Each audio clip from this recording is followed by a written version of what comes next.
Hello there, and welcome to this relaxing reading of Jekyll and Hyde, with the sound of fire in the background to help you get down to sleep. This is from my podcast, Down to Sleep. You can listen on Spotify and wherever you get podcasts. There is also a Patreon, where for a few dollars a month you can get 2 episodes a week, hear exclusive books like Howl's Moving Castle, and get access right now to more than 330 readings. Find all the links that you need below this video, hit like and subscribe, and let's begin. The Strange Case of Dr. Jekyll and Mr. Hyde. Chapter 1. Story of the Door. Mr. Utterson, the lawyer, was a man of a rugged countenance that was never lighted by a smile. Cold, scanty, and embarrassed in discourse, backward in sentiment, lean, long, dusty, dreary, and yet, somehow, lovable. At friendly meetings, and when the wine was to his taste, something eminently human beaconed from his eye.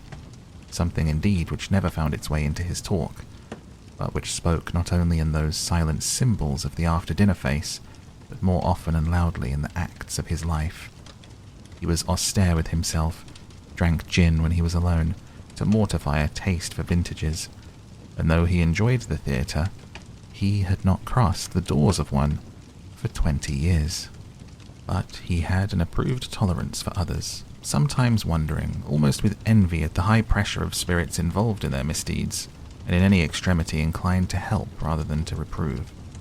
"I incline to Cain's heresy," he used to say quaintly. "I let my brother go to the devil in his own way." In this character, it was frequently his fortune to be the last reputable acquaintance and the last good influence in the lives of down-going men, and to such as these, so long as they came about his chambers, he never marked a shade of change in his demeanour. No doubt the feat was easy to Mr. Utterson, for he was undemonstrative at the best, and even his friendship seemed to be founded in a similar catholicity of good nature. It is the mark of a modest man to accept his friendly circle ready-made from the hands of opportunity, and that was the lawyer's way. His friends were those of his own blood or those whom he had known the longest. His affections, like ivy, were the growth of time. They implied no aptness in the object. Hence, no doubt the bond that united him to Mr. Richard Enfield, his distant kinsman, the well-known man about town. It was a nut to crack for many. What these two could see in each other, or what subjects they could find in common.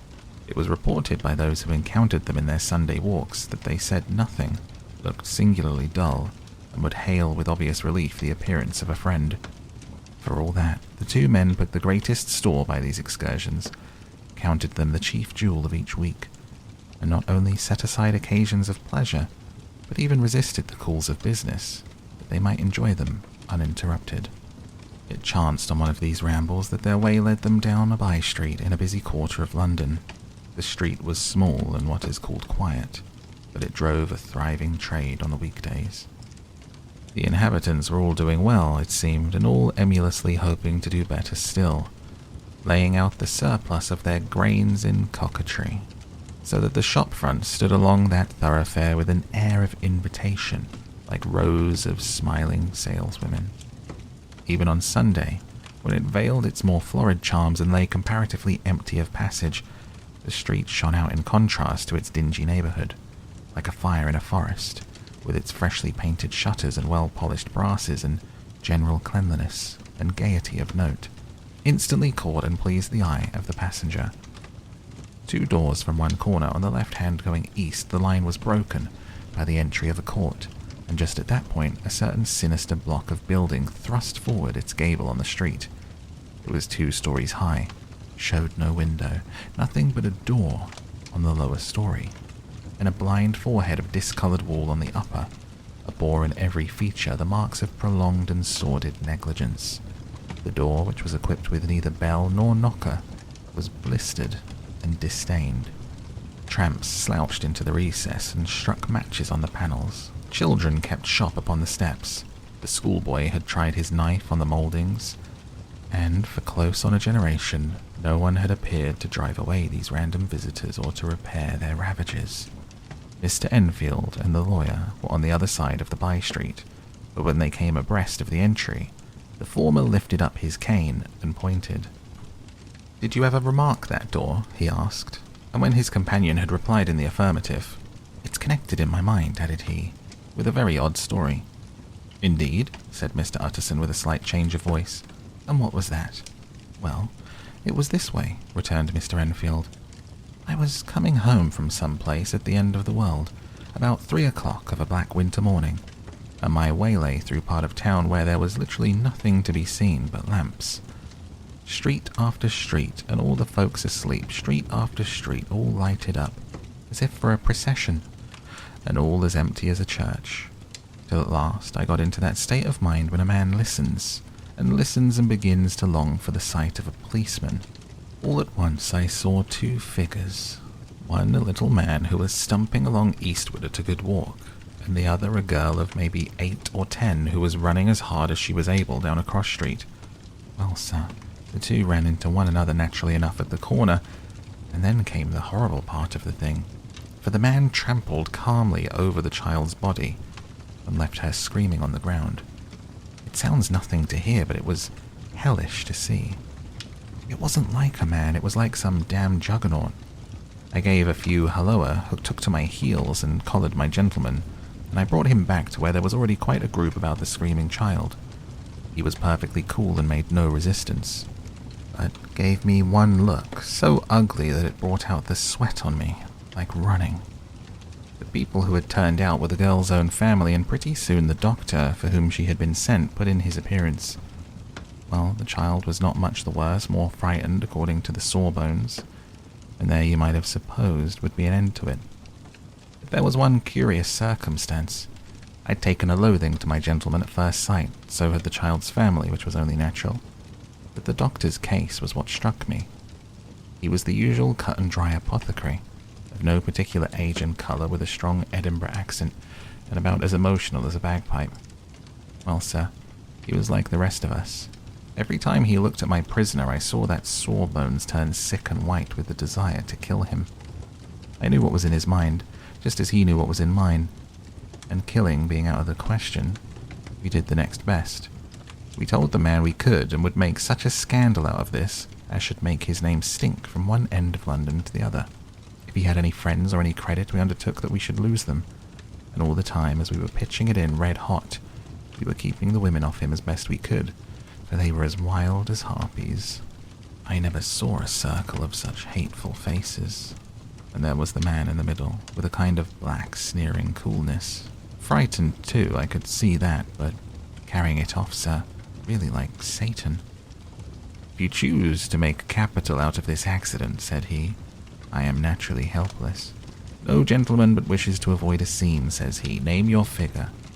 Well, we screwed him up to £100 for the child's family. He would have clearly liked to stick out, but there was something about the lot of us that meant mischief. And at last he struck. The next thing was to get the money, and where do you think he carried us but to that place with the door? Whipped out a key and went in, and presently came back with the matter of £10 in gold and a cheque for the balance, drawn payable to bearer and signed with a name that I can't mention, though it's one of the points of my story, but it was a name at least very well known, and often printed. The figure was stiff, but the signature was good for more than that if it was only genuine. I took the liberty of pointing out to my gentleman that the whole business looked apocryphal, and that a man does not, in real life, walk into a cellar door at 4 a.m. and come out with another man's cheque for close upon £100. He was quite easy and sneering. "Set your mind at rest," says he. "I will stay with you till the bank's open and cash the cheque myself." So we all set off, the doctor, the child's father, our friend, myself, and passed the rest of the night in my chambers. And next day, when we had breakfasted, went in a body to the bank, gave in the cheque myself, and said I had every reason to believe it was a forgery. Not a bit of it. The cheque was genuine. "Tut, tut," said Mr. Utterson. "I see you feel as I do," said Mr. Enfield. "Yes, it's a bad story. For my man was a fellow that nobody could have to do with, a really damnable man. And the person that drew the cheque is the very pink of the proprieties. Celebrated, too, and what makes it worse, one of your fellows who do what they call good. Blackmail, I suppose, an honest man paying through the nose for some of the capers of his youth. Blackmail House is what I call the place with the door. in consequence, though even that, is far from explaining all," he added, and with the words fell into a vein of musing. From this, when he was recalled by Mr. Utterson asking rather suddenly, "You don't know if the drawer of the Trek lives on?"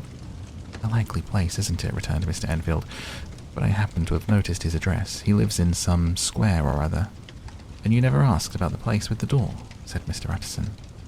"No, sir. I had a delicacy," was the reply.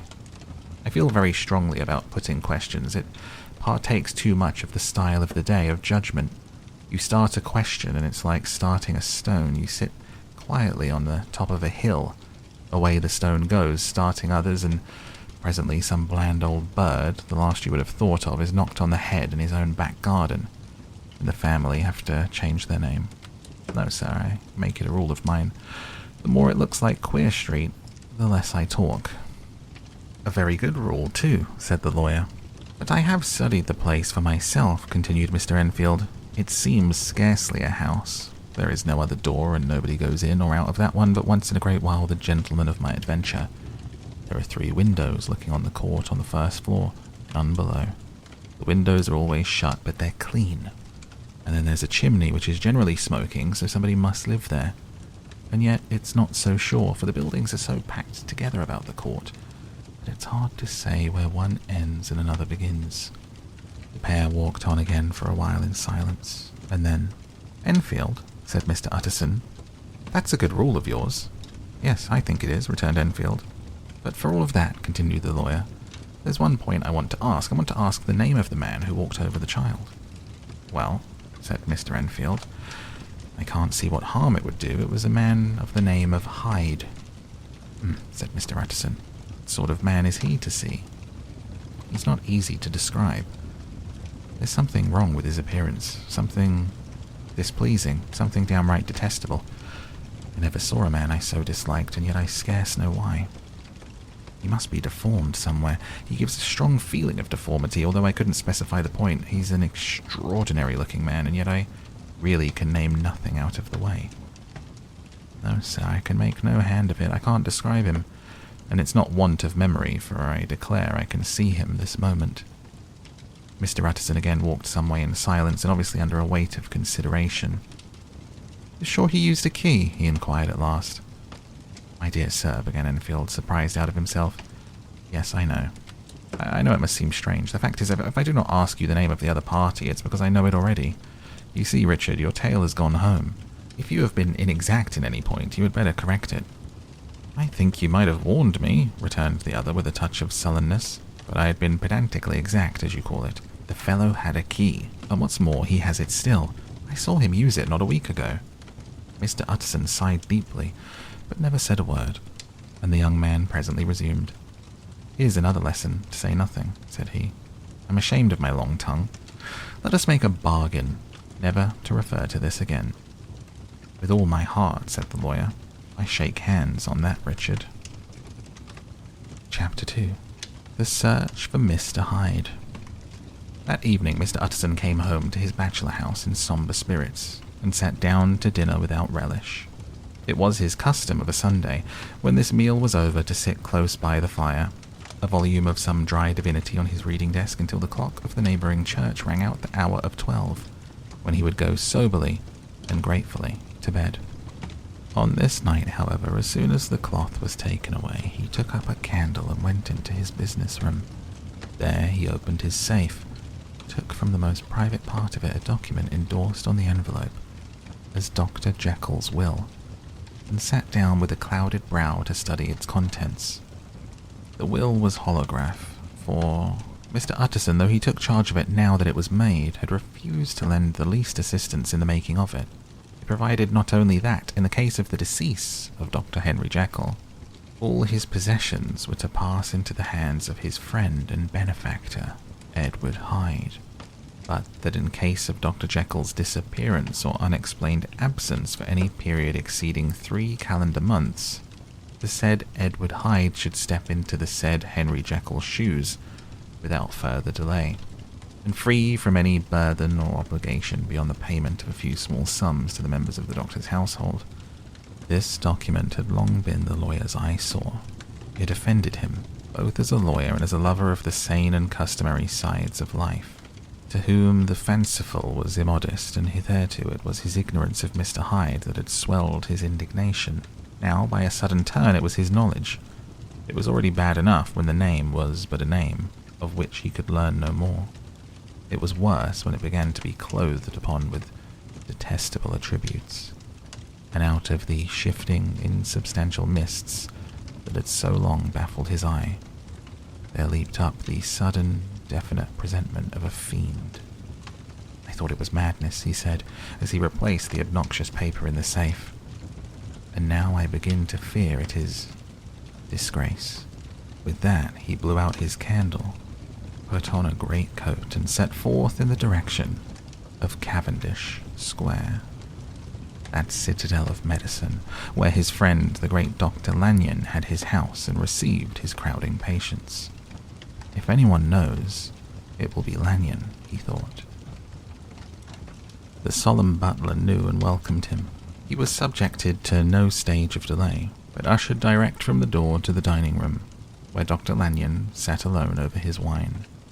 This was a hearty, healthy, dapper, red-faced gentleman, with a shock of hair prematurely white, and a boisterous and decided manner. At the sight of Mr. Utterson, he sprang up from his chair and welcomed him with both hands. The geniality, as was the way of the man, was somewhat theatrical to the eye, but it reposed on genuine feeling. For these two were old friends, old mates both at school and college, both thorough respecters of themselves and of each other, and what does not always follow, men who thoroughly enjoyed each other's company. After a little rambling talk, the lawyer led up to the subject, which was so disagreeably preoccupied in his mind. "I suppose, Lanyon," said he, "you and I must be the two oldest friends that Henry Jekyll has." "I wish the friends were younger," chuckled Dr. Lanyon, "but I suppose we are." "What of that? I see little of him now." "Indeed," said Utterson. "I thought you had a bond of common interest." "We had," was the reply. "But it is more than 10 years since Henry Jekyll became too fanciful for me. He began to go wrong in mind, though of course I continued to take an interest in him for old sake's sake, as they say. I see, and I have seen devilish little of the man. Such unscientific balderdash," added the doctor, flushing suddenly purple, "would have estranged Damon and Pythias." This little spirit of temper was somewhat of a relief to Mr. Utterson. They've only differed on some point of science, he thought, and being a man of no scientific passions except in the matter of conveyancing, he even added, "It's nothing worse than that." He gave his friend a few seconds to recover his composure and then approached the question that he had come to put. "Did you ever come across a protégé of his, one Hyde?" he asked. "Hyde?" repeated Lanyon. "No, never heard of him since my time." That was the amount of information that the lawyer carried back with him to the great dark bed, on which he tossed to and fro, until the small hours of the morning began to grow large. It was a night of little ease to his toiling mind, toiling in mere darkness and besieged by questions. 6 o'clock struck on the bells of the church that was so conveniently near to Mr. Utterson's dwelling, and still he was digging at the problem. Hitherto it had touched him on the intellectual side alone, but now his imagination also was engaged, or rather enslaved. And as he lay and tossed in the gross darkness of the night in the curtained room, Mr. Enfield's tale went by before his mind in a scroll of lighted pictures. He would be aware of the great field of lamps of a nocturnal city, then of the figure of a man walking swiftly, then of a child running from the doctors. And then these met, and that human juggernaut trod the child down and passed on regardless of her screams. Or else he would see a room in a rich house where his friend lay asleep, dreaming and smiling at his dreams. And then the door of that room would be opened, the curtains of the bed plucked apart, the sleeper recalled, and lo, there would be, standing by his side, a figure to whom power was given. And even at that dead hour he must rise and do its bidding. The figure in these two phases haunted the lawyer all night, and if at any time he dozed over, it was but to see it glide more stealthily through sleeping houses, or move the more swiftly and still the more swiftly, even to dizziness. through wider labyrinths of lamp-lighted city, and at every street corner crush a child and leave her screaming. And still the figure had no face by which he might know it. Even in his dreams it had no face, or one that baffled him and melted before his eyes. And thus it was that there sprang up and grew apace in the lawyer's mind a singularly strong, almost inordinate curiosity to behold the features of the real Mr. Hyde. If he could but once set eyes on him, he thought the mystery would lighten and perhaps roll altogether away, as was the habit of mysterious things when well examined. He might see a reason for his friend's strange preference or bondage, call it which you please, and even for the startling clause of the will. At least it would be a face worth seeing, the face of a man who was without bowels of mercy, a face which had but to show itself to raise up in the mind of the unimpressionable Enfield a spirit of enduring hatred. From that time forward, Mr. Utterson began to haunt the door in the by-street of shops, in the morning before office hours, at noon when business was plenty and time scarce, and at night under the face of the fogged city moon. By all lights, and at all hours of solitude or concourse, the lawyer was to be found on his chosen post. If he be Mr. Hyde, he thought, I shall be Mr. Seek. And at last his patience was rewarded. It was a fine, dry night, a frost in the air, the streets as clean as a ballroom floor, the lamps, unshaken by any wind, drawing a regular pattern of light and shadow. By 10 o'clock, when the shops were closed, the by-street was very solitary and, in spite of the low growl of London from all round, very silent. Small sounds carried far, domestic sounds out of the houses were clearly audible on either side of the roadway. The rumour of the approach of any passenger preceded him by a long time. Mr. Utterson had been some minutes at his post, when he was aware of an odd, light footstep drawing near. In the course of his nightly patrols, he had long grown accustomed to the quaint effect with which the footfalls of a single person, while he is still a great way off, suddenly spring out distinct from the vast hum and clatter of the city. Yet his attention had never before been so sharply and decisively arrested, and it was with a strong, superstitious prevision of success that he withdrew into the entry of the court. The steps drew swiftly nearer and swelled out suddenly louder as they turned the end of the street.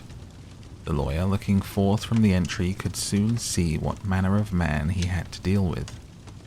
He was small and very plainly dressed, and the look of him, even at that distance, went somehow strongly against the watcher's inclination. He made straight for the door, crossing the roadway to save time, and as he came he drew a key from his pocket like one approaching home. Mr. Utterson stepped out and touched him on the shoulder as he passed. "Mr. Hyde, I think." Mr. Hyde shrank back with a hissing intake of the breath, but his fear was only momentary, and though he did not look the lawyer in the face, he answered coolly enough, "That is my name. What do you want?" "I see you are going in," returned the lawyer.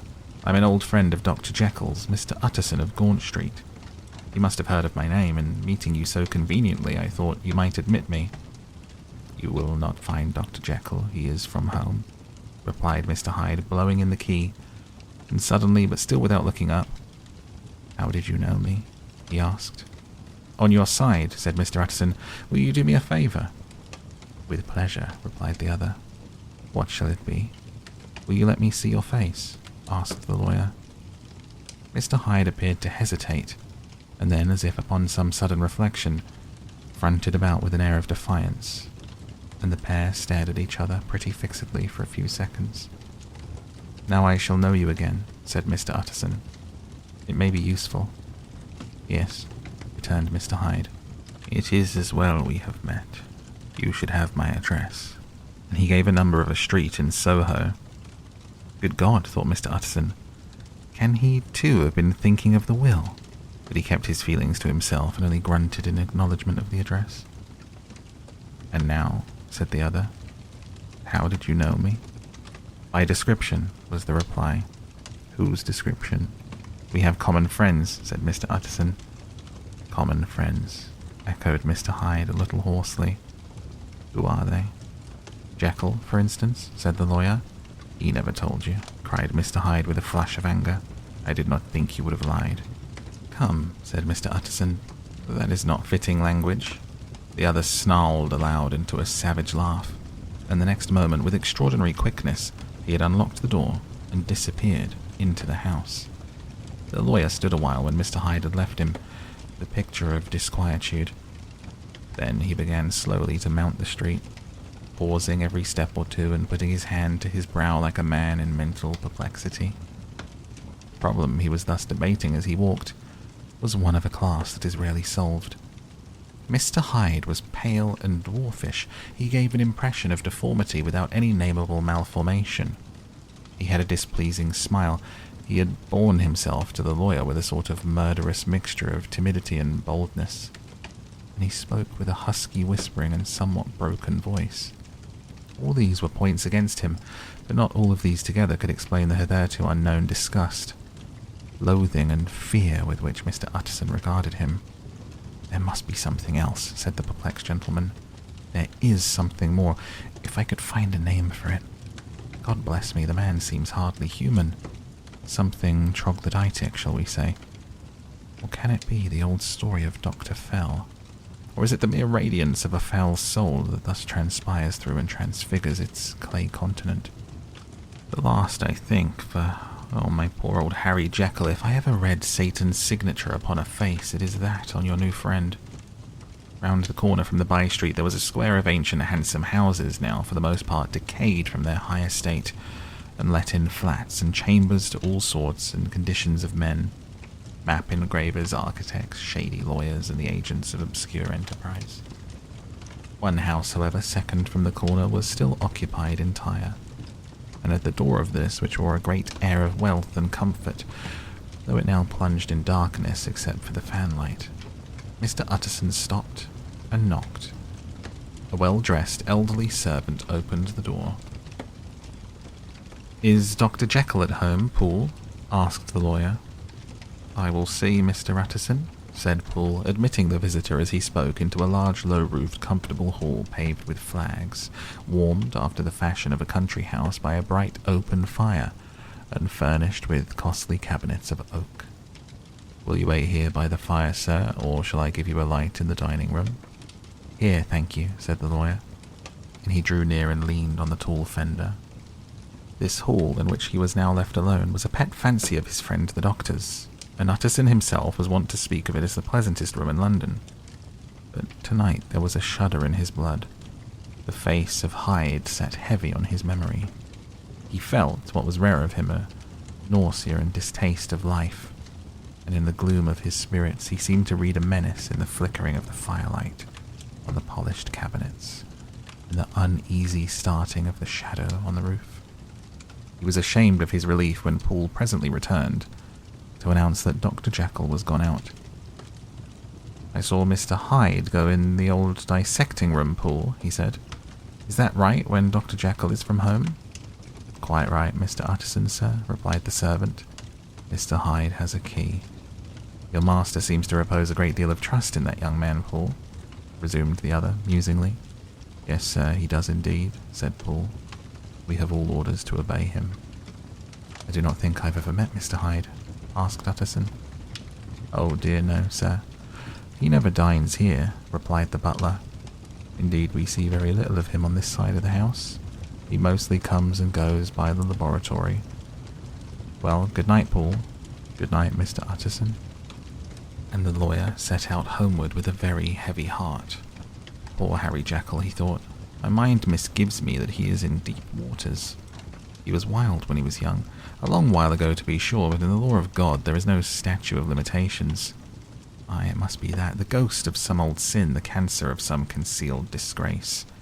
Punishment coming. Years after memory has forgotten and self-love condoned the fault. And the lawyer, scared by the thought, brooded a while on his own past, groping in all the corners of memory, lest by some chance some jack-in-the-box of an old iniquity should leap to light there. His past was fairly blameless. Few men could read the rolls of their life with less apprehension. Yet he was humbled to the dust by the many ill things he had done, and raised up again into a sober and fearful gratitude by the many that he had come so near to doing yet avoided. And then, by a return on his former subject, he conceived a spark of hope. This Master Hyde, if he was studied, thought he, must have secrets of his own. Black secrets, by the look of him. Secrets compared to which poor Jekyll's worst would be like sunshine. Things cannot continue as they are. It turns me cold to think of this creature stealing like a thief to Harry's bedside. Poor Harry. What awakening. And the danger of it, for if this Hyde suspects the existence of the will, he may grow impatient to inherit. I must put my shoulders to the wheel, if Jekyll will let me. If Jekyll will only let me. For once more he saw before his mind's eye, as clear as transparency, the strange clauses of the will. And this chapter is called Dr. Jekyll Was Quite at Ease. A fortnight later, by excellent good fortune, the doctor gave one of his pleasant dinners to some 5 or 6 old cronies, all intelligent, reputable men, and all judges of good wine. Mr. Utterson so contrived that he remained behind after the others had departed. This was no new arrangement, but a thing that had befallen many scores of times. Where Utterson was liked, he was liked well. Hosts loved to detain the dry lawyer. When the light-hearted and loose-tongued had already their foot on the threshold, they liked to sit a while in his unobtrusive company, practicing for solitude, sobering their minds in the man's rich silence after the expense and strain of gaiety. To this rule, Dr. Jekyll was no exception. And as he now sat on the opposite side of the fire, a large, well-made, smooth-faced man of 50, with something of a slyish cast perhaps, but every mark of capacity and kindness, you could see by his looks that he cherished for Mr. Utterson a sincere and warm affection. "I have been wanting to speak to you, Jekyll," began the latter. "You know that will of yours?" A close observer might have gathered that the topic was distasteful, but the doctor carried it off gaily. "My poor Utterson," said he, "you are unfortunate in such a client. I never saw a man so distressed as you were by my will, unless it were that hide-bound pedant Lanyon, at what he called my scientific heresies. Oh, I know, he's a good fellow. You needn't frown. An excellent fellow. And I always mean to see more of him, but a hide-bound pedant for all that. An ignorant, blatant pedant. And I was never more disappointed in any man than Lanyon." "You know I never approved of it," pursued Utterson, ruthlessly disregarding the fresh topic. "My will? Yes, certainly, I know that," said the doctor, a trifle sharply. "You have told me so." "Well, I tell you so again," continued the lawyer. "I have been learning something of young Hyde." The large handsome face of Dr. Jekyll grew pale to the very lips, and there came a blackness about his eyes. "I do not care to hear more," said he. "This is a matter I thought we had agreed to drop." "What I heard was abominable," said Utterson. "It can make no change. You do not understand my position," returned the doctor with a certain incoherency of manner. "I am painfully situated, Utterson. My position is a very strange one. It is one of those affairs that cannot be mended by talking." "Jekyll," said Utterson, "you know me. I am a man to be trusted. Make a clean breast of this in confidence, and I make no doubt I can get you out of it." "My good Utterson," said the doctor, "this is very good of you. This is downright good of you, and I cannot find words to thank you in. I believe you fully. I would trust you before any man alive. I, before myself, if I could make the choice, but indeed it isn't what you fancy. It is not as bad as that, and just to put your good heart at rest, I will tell you one thing. The moment I choose, I can be rid of Mr. Hyde. I give you my hand upon that. And I thank you again and again, and I will just add one little word, Utterson, and I am sure you'll take in good part that this is a private matter, and I beg of you, let it sleep." Utterson reflected a little, looking in the fire. I have no doubt that you are perfectly right, he said at last, getting to his feet. Well, since we have touched upon this business, and for the last time, I hope, continued the doctor, there is one point I should like you to understand. I have really a very great interest in poor Hyde. I know you have seen him, he told me, sir. I fear he was rude. But I do sincerely take a great, very great interest in that young man. If I am taken away, Utterson, I wish you to promise me that you will bear with him, get his rights for him. I think you would, if you knew all, and it would be a weight off of my mind if you would promise. I can't pretend I shall ever like him, said the lawyer. I don't ask that, pleaded Jekyll, laying his hand upon the other's arm. I only ask for justice. I only ask you to help him for my sake when I am no longer here. Utterson heaved an irrepressible sigh. Well, said he, I promise.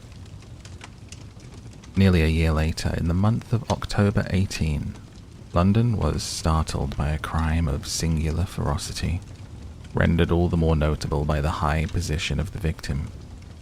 The details were few and startling. A maidservant living alone in a house not far from the river had gone upstairs to bed about 11.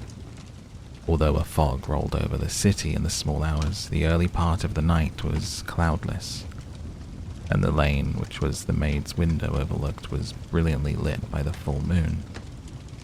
It seemed she was romantically given, for she sat down upon her box, which stood immediately under the window, and fell into a dream of musing.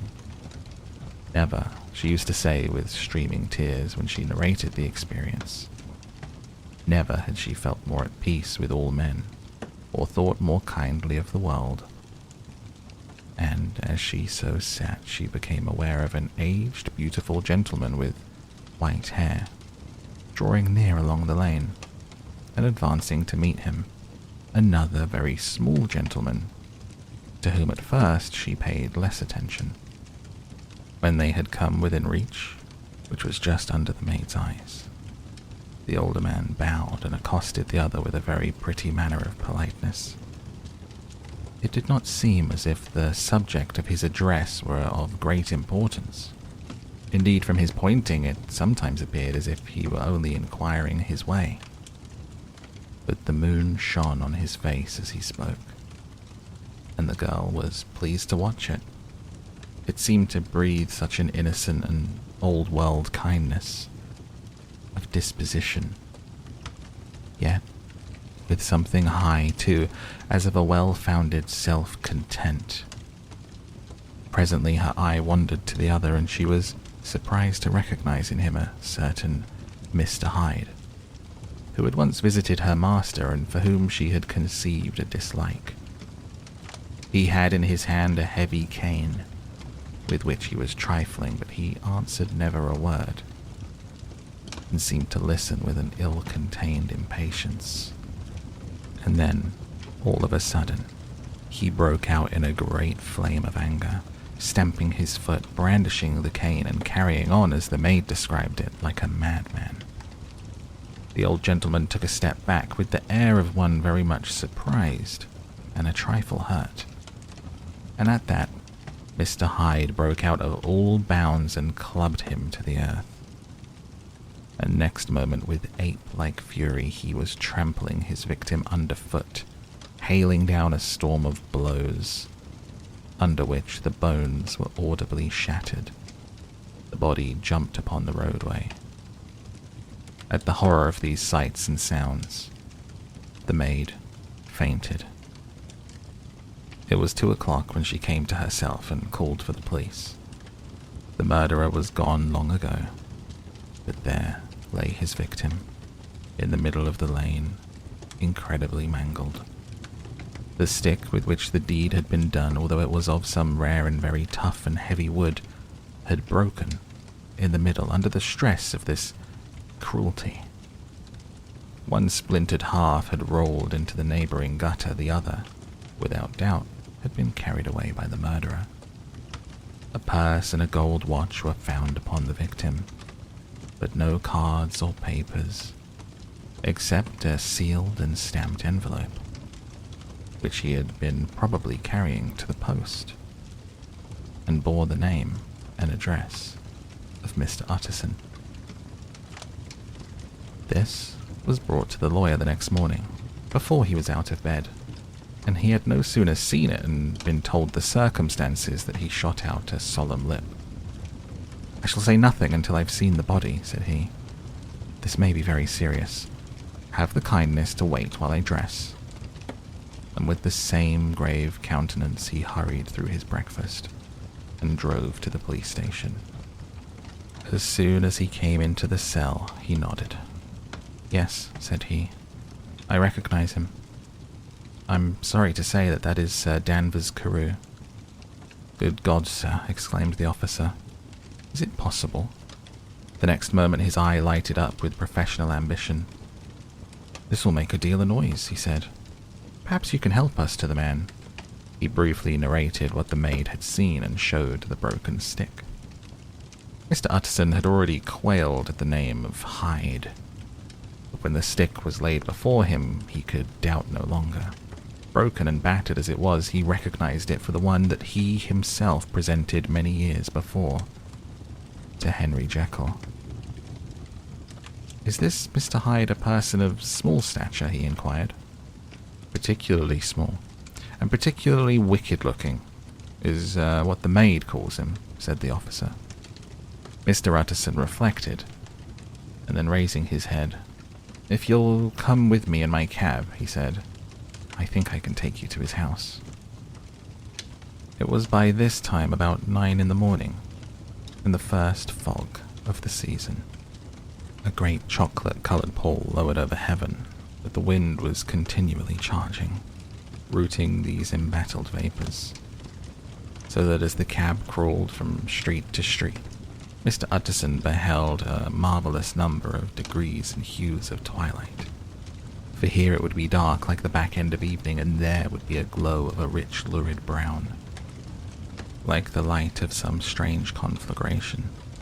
And here for a moment the fog would be quite broken up, and a haggard shaft of daylight would glance in between the swirling wreaths.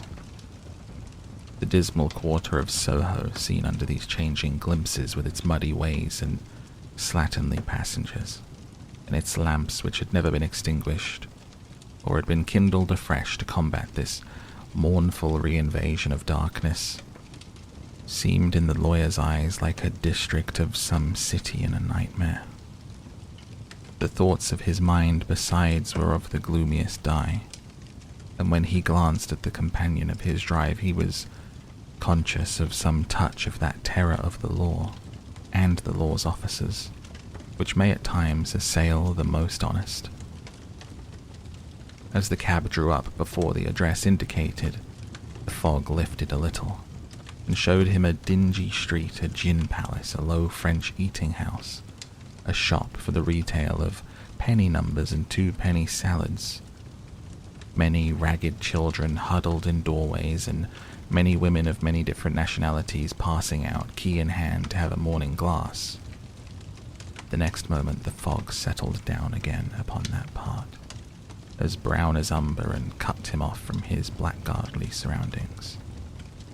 This was the home of Henry Jekyll's favourite, of a man who was heir to 250,000 sterling. An ivory-faced and silvery-haired old woman opened the door. She had an evil face, smoothed by hypocrisy, but her manners were excellent. Yes, she said, this was Mr. Hyde's, but he was not at home. He had been in that night very late, but he had gone away again in less than an hour. There was nothing strange in that. His habits were very irregular. He was often absent, for instance. It was nearly 2 months since she had seen him, till yesterday. "Very well, then. We wish to see his rooms," said the lawyer. And when the woman began to declare it was impossible, "I'd better tell you who this person is," he added. "This is Inspector Newcomen of Scotland Yard." A flash of odious joy appeared upon the woman's face. "Ah," said she, "he is in trouble. What has he done?" Mr. Utterson and the inspector exchanged glances. "He don't seem a very popular character," observed the latter. "And now, my good woman, just let me and this gentleman have a look about us." In the whole extent of the house, which but for the old woman remained otherwise empty, Mr. Hyde had only used a couple of rooms, but these were furnished with luxury and good taste. A closet was filled with wine. The plate was of silver, the napery elegant. A good picture hung upon the walls, a gift, as Utterson supposed, from Henry Jekyll, who was much of a connoisseur. The carpets were of many plies and agreeable in colour. At this moment, however, the rooms bore every mark of having been recently and hurriedly ransacked. Clothes lay about the floor, with their pockets inside out. Lock-fast drawers stood open, and on the hearth lay a pile of grey ashes, as though many papers had been burned. From these embers the inspector disinterred the butt end of a green cheque-book, which had resisted the action of the fire. The other half of the stick was found behind the door, and as this clinched his suspicions, the officer declared himself delighted. A visit to the bank, where several £1,000s were found to be lying to the murderer's credit, completed his gratification. "You may depend upon it, sir," he told Mr. Utterson. "I have him in my hand. He must have lost his head, or he never would have left the stick, or above all burned the cheque-book. Why, money's life to the man. We've nothing to do but wait for him at the bank and get out the handbills." This last, however, was not so easy of an accomplishment. Mr. Hyde had numbered few familiars. Even the master of the servant maid had only seen him twice. His family could nowhere be traced. He had never been photographed, and the few who could describe him differed widely, as common observers will. Only on one point that they agreed, and that was the haunting sense of unexpressed deformity with which the fugitive impressed his beholders. It was late in the afternoon when Mr. Utterson found his way to Dr. Jekyll's door, where he was at once admitted by Poole and carried down by the kitchen officers, across a yard which had once been a garden, to the building which was indifferently known as the laboratory or dissecting rooms. The doctor had bought the house from the heirs of a celebrated surgeon. His own tastes, being rather chemical than anatomical, had changed the destination of the block at the bottom of the garden. It was the first time that the lawyer had been received in that part of his friend's quarters. He eyed the dingy, windowless structure with curiosity, and gazed round with a distasteful sense of strangeness as he crossed the theatre, once crowded with eager students and now lying gaunt and silent, tables laden with chemical apparatus, the floor strewn with crates and littered with packing straw, the light falling dimly through the foggy cupola. At the further end, a flight of stairs mounted to a door covered with red, and through this Mr. Utterson was at last received into the doctor's cabinet. It was a large room fitted round with glass presses, furnished, among other things, with a cheval glass and a business table, and looking out upon the court by 3 dusty windows barred with iron. The fire burned in the grate, a lamp was set lighted on the chimney shelf, for even in the houses the fog began to lie thickly, and there close up to the warmth sat Dr. Jekyll, looking deathly sick. He did not rise to meet his visitor, but held out a cold hand and bade him welcome in a changed voice. "And now," said Mr. Utterson, as soon as Poole had left them, "you've heard the news?" The doctor shuddered. "They were crying it in the square," he said. "I heard them in my dining room." "One word," said the lawyer.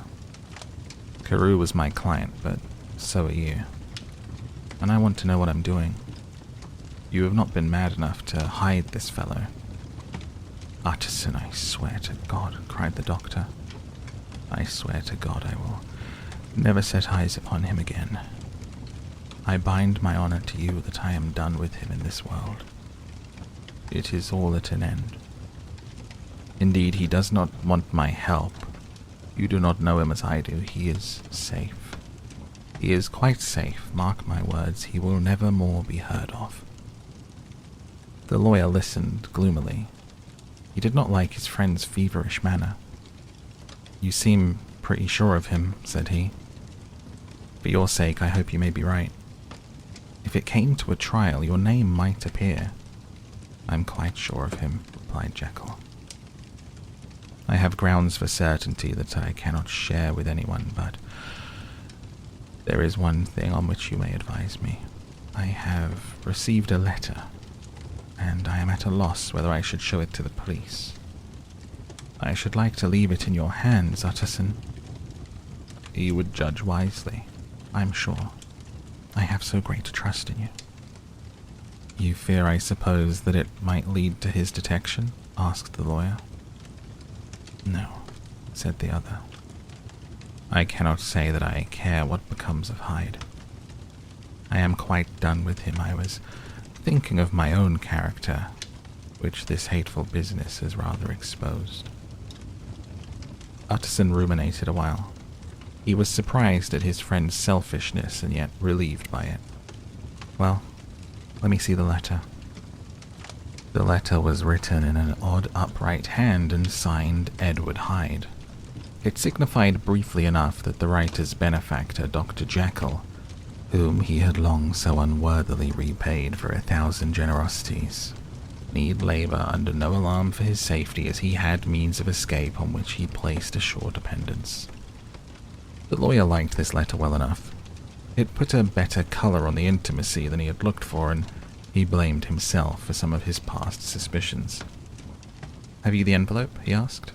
"I burned it," replied Jekyll, "before I thought what I was about, but it bore no postmark. The note was handed in." "Shall I keep this and sleep upon it?" asked Utterson. "I wish you to judge for me entirely.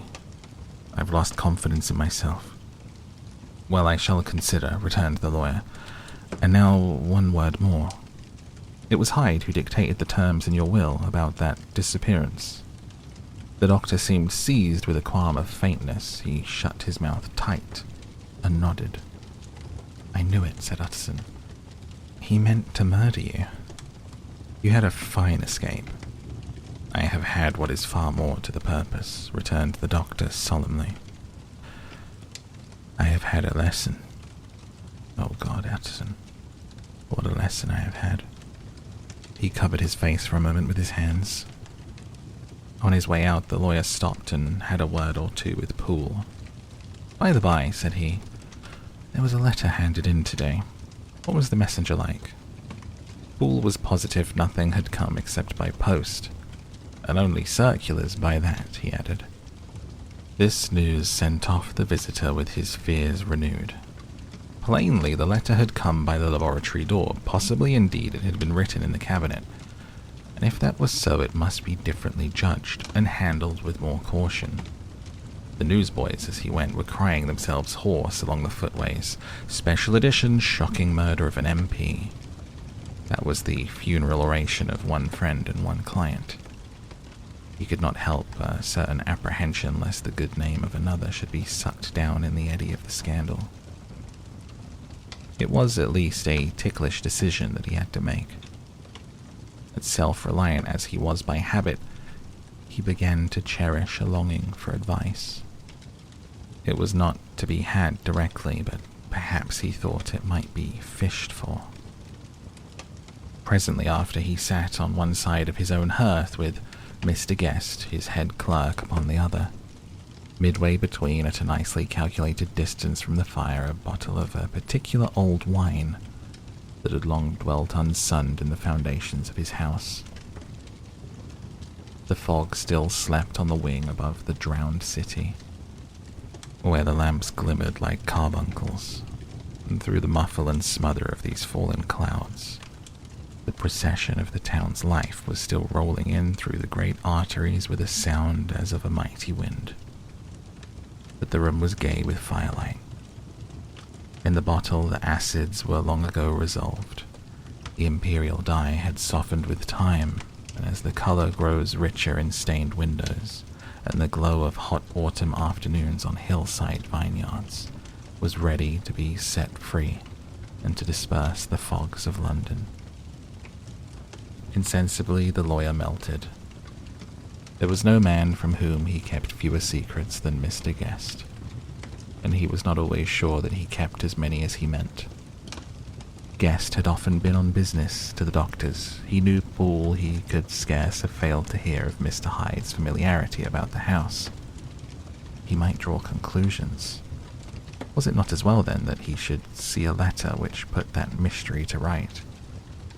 And above all, since Guest, being a great student and critic of handwriting, would consider the step natural and obliging. The clerk, besides, was a man of counsel. He could scarce read so strange a document without dropping a remark, and by that remark Mr. Utterson might shape his future course. "This is a sad business about Sir Danvers," he said.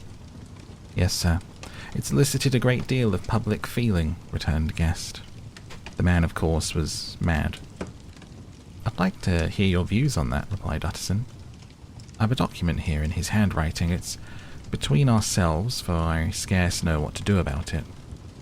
It is an ugly business at best, but there it is, quite in your way. A murderer's autograph." Guest's eyes brightened, and he sat down at once and studied it with passion. "No, sir," he said. "Not mad, but it is an odd hand. And by all accounts a very odd writer," added the lawyer. Just then the servant entered with a note. "Is that from Dr. Jekyll, sir?" inquired the clerk. "I thought I knew the writing." "Anything private, Mr. Utterson?" Only an invitation to dinner." "Why, do you want to see it?" "One moment, thank you, sir." The clerk laid the 2 sheets of paper alongside, sedulously compared their contents. "Thank you, sir," he said at last. "It's a very interesting autograph." There was a pause, during which Mr. Utterson struggled with himself. "Why did you compare them, Guest?" he inquired suddenly. "Well, sir," returned the clerk, "there's a rather singular resemblance. The 2 hands are in many points identical, only differently sloped." "Rather quaint," said Utterson. "It is, as you say, rather quaint," returned Guest. "I wouldn't speak of this note, you know," said the master. "No, sir," said the clerk. I understand." No sooner was Mr. Utterson alone that night that he locked the note into his safe, where it reposed from that time forward. "What," he thought, "Henry Jekyll forged for a murderer?" And his blood ran cold in his veins.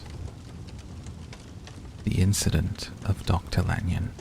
Time ran on. Thousands of pounds were offered in reward, for the death of Sir Danvers was resented as a public injury. But Mr. Hyde had disappeared out of the ken of the police, as though he had never existed. Much of his past was unearthed, indeed, all disreputable. Tales came out of the man's cruelty, at once so callous and violent, of his vile life, of his strange associates, of the hatred that seemed to have surrounded his career. But of his present whereabouts, not a whisper. From the time he had left the house in Soho on the morning of the murder, he was simply blotted out. And gradually, as time drew on, Mr. Utterson began to recover from the hotness of his alarm, to grow more at quiet with himself. The death of Sir Danvers was, to his way of thinking, more than paid for by the disappearance of Mr. Hyde. Now that the evil influence had been withdrawn, a new life began for Dr. Jekyll. He came out of his seclusion, renewed relations with his friends, became once more their familiar guest and entertainer. And, whilst he had always been known for charities, he was now no less distinguished for religion. He was busy, he was much in the open air, he did good, His face seemed to open and brighten, as if with an inward consciousness of service. And for more than 2 months, the doctor was at peace. On the 8th of January, Utterson had dined at the doctor's with a small party. Lanyon had been there, and the face of the host had looked from one to the other, as in the old days, when the trio were inseparable friends. On the 12th, and again on the 14th, the door was shut against the lawyer. The doctor was confined to the house, Poole said, and saw no one. On the 15th, he tried again, and was again refused. Having now been used for the last 2 months to see his friend almost daily, he found his return of solitude to weigh upon his spirits. The 5th night he had in guests to dine with him, and the 6th he betook himself to Dr. Lanyon's. There at least he was not denied admittance, but when he came in he was shocked at the change which had taken place in the doctor's appearance. He had his death warrant written legibly upon his face. The rosy man had grown pale. His flesh had fallen away. He was visibly balder and older. And yet it was not so much these tokens of a swift physical decay that arrested the lawyer's notice, as a look in the eye and quality of manner that seemed to testify to some deep-seated terror of the mind. It was unlikely that the doctor should fear death, and yet that was what Utterson was tempted to suspect. Yes, he thought, he is a doctor. He must know his own state and that his days are counted, and the knowledge is more than he can bear. And yet, when Utterson remarked on his ill looks, it was with an air of great firmness that Lanyon declared himself a doomed man. "I have had a shock," he said, "and I shall never recover. It is a question of weeks. Well, life has been pleasant. I liked it. Yes, sir, I used to like it. I sometimes think if we knew all, we should be more glad to get away." "Jekyll is ill too," observed Utterson. "Have you seen him?" But Lanyon's face changed, and he held up a trembling hand. "I wish to see or hear no more of Dr. Jekyll," he said in a loud, unsteady voice. "I am quite done with that person, and I beg that you will spare me any allusion to one whom I regard as dead." "Tut, tut," said Mr. Utterson.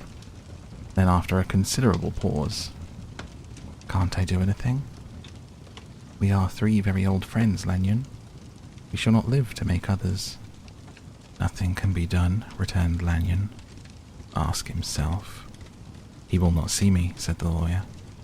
"I'm not surprised at that," was the reply. "Some day, Utterson, after I am dead, you may perhaps come to learn the right and wrong of this. I cannot tell you. And in the meantime, if you can sit and talk with me of other things, for God's sake, stay and do so. But if you cannot keep clear of this accursed topic, then in God's name go, for I cannot bear it." As soon as he got home, Utterson sat down and wrote to Jekyll, complaining of his exclusion from the house, asking the cause of this unhappy break with Lanyon, and the next day brought him a long answer, often very pathetically worded, sometimes darkly mysterious in drift. The quarrel with Lanyon was incurable. "I do not blame our old friend," Jekyll wrote, "but I share his view that we must never meet. I mean from henceforth to lead a life of extreme seclusion. You must not be surprised, nor must you doubt my friendship. If my door is often shut even to you, you must suffer me to go my own dark way. I have brought on myself a punishment and a danger that I cannot name. If I am the chief of sinners, I am the chief of sufferers also. I could not think that this earth contained a place for sufferings and terrors so unmanning. And you can do but one thing, Utterson, to lighten this destiny, and that is to respect my silence." Utterson was amazed, The dark influence of Hyde had been withdrawn. The doctor had returned to his old tasks and amities a week ago. The prospect had smiled with every promise of a cheerful and honoured age. And now, in a moment, friendship and peace of mind, the whole tenor of his life were wrecked. So great and unprepared a change pointed to madness, but in view of Lanyon's manner and words, there must lie for it some deeper ground. A week afterwards, Dr. Lanyon took to his bed, and in something less than a fortnight, he was dead. The night after the funeral at which he had been sadly affected, Utterson locked the door of his business room, and sitting there by the light of a melancholy candle, drew out and set before him an envelope addressed by the hand and sealed with the seal of his dead friend. Private, for the hands of G.J. Utterson alone, and in the case of his predecease, to be destroyed, unread. So it was emphatically superscribed, and the lawyer dreaded to behold the contents. I have buried one friend today, he thought. What if this should cost me another? And then he condemned the fear as a disloyalty, and broke the seal. Within there was another enclosure likewise sealed, and marked upon the cover, not to be opened till the death or disappearance of Dr. Henry Jekyll. Utterson could not trust his eyes. Yes, it was disappearance, here again as in the mad will which he had long ago restored to its author. Here again the idea of a disappearance in the name of Henry Jekyll bracketed. But in the will, that idea had sprung from the sinister suggestion of the man Hyde. It was set there with a purpose all too plain and horrible. Written by the hand of Lanyon, what should it mean? A great curiosity came on the trustee, to disregard the prohibition and dive at once to the bottom of these mysteries. But professional honour and faith to his dead friend were stringent obligations, and the packet slept in the inmost corner of his private safe. It is one thing to mortify curiosity, another to conquer it, and it may be doubted if from that day forth Utterson desired the society of his surviving friend with the same eagerness. He thought of him kindly, but his thoughts were disquieted and fearful. He went to call indeed, but he was perhaps relieved to be denied admittance.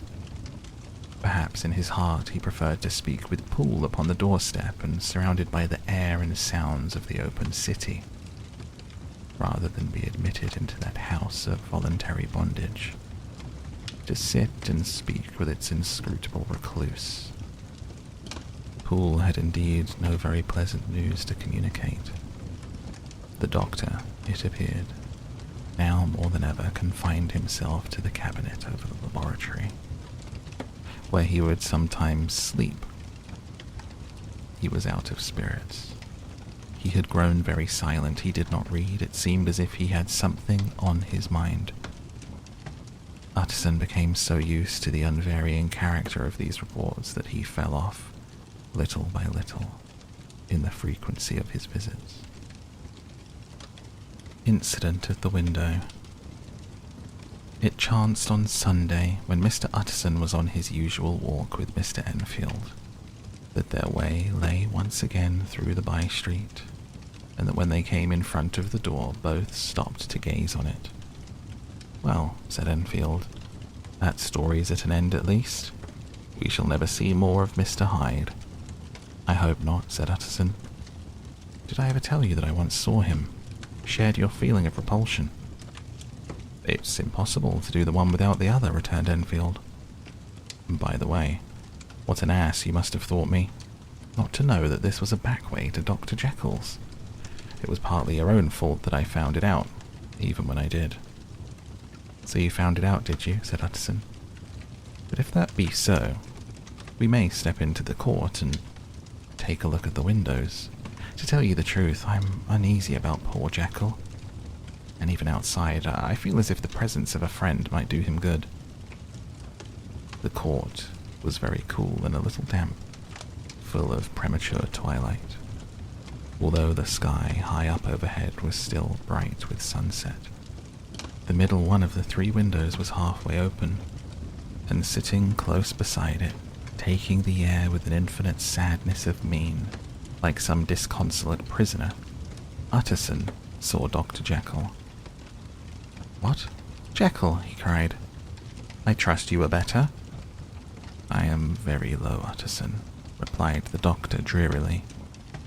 "Very low. It will not last long, thank God." "You stay too much indoors," said the lawyer. "You should be out, whipping up the circulation like Mr. Enfield and me." "Come now, get your hat. Take a quick turn with us." "You're very good," sighed the other. "I should like to very much, but no, it is quite impossible. I dare not. But indeed, Utterson, I'm very glad to see you. This is really a great pleasure. I would ask you and Mr. Enfield up, but the place is really not fit."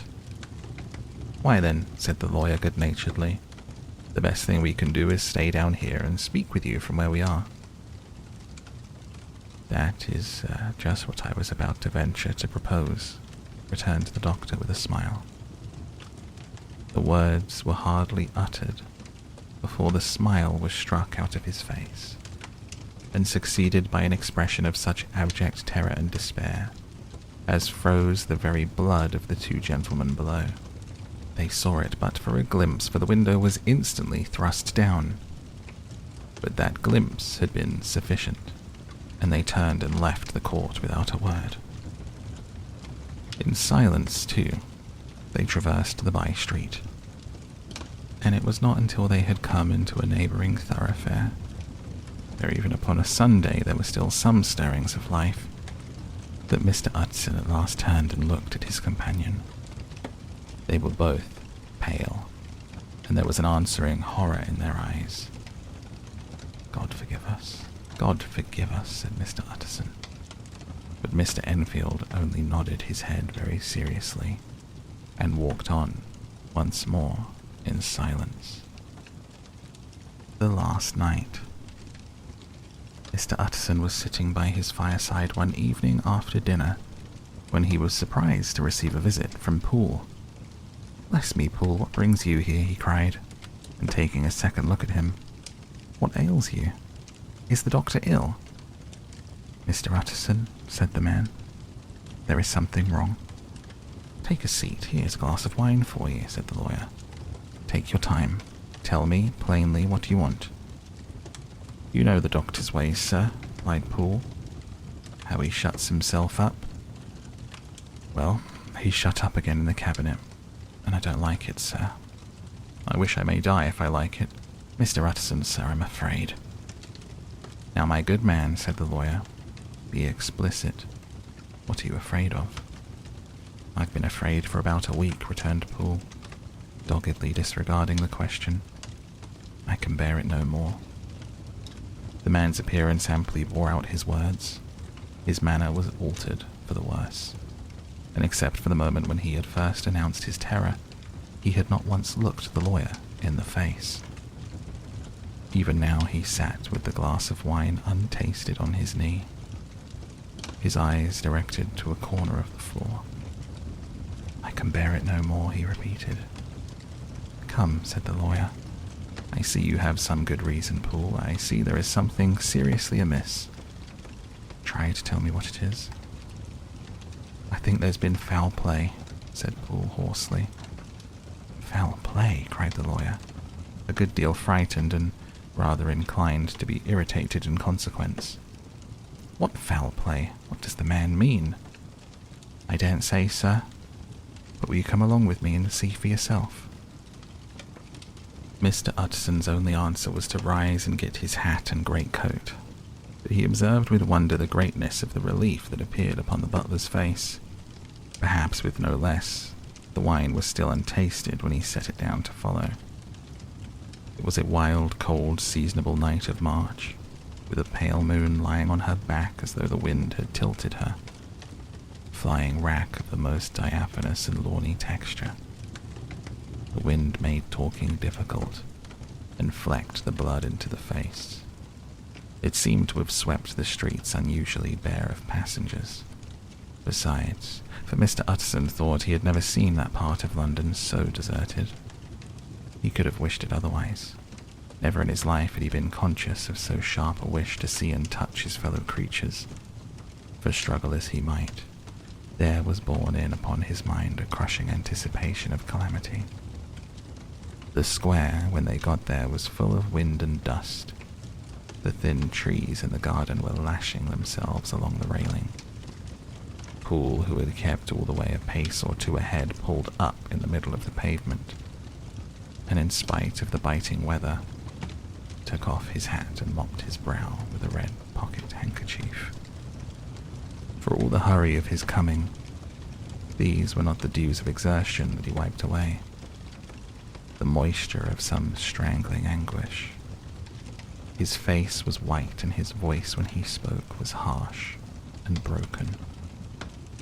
"Well, sir," he said, "here we are, and God grant there be nothing wrong."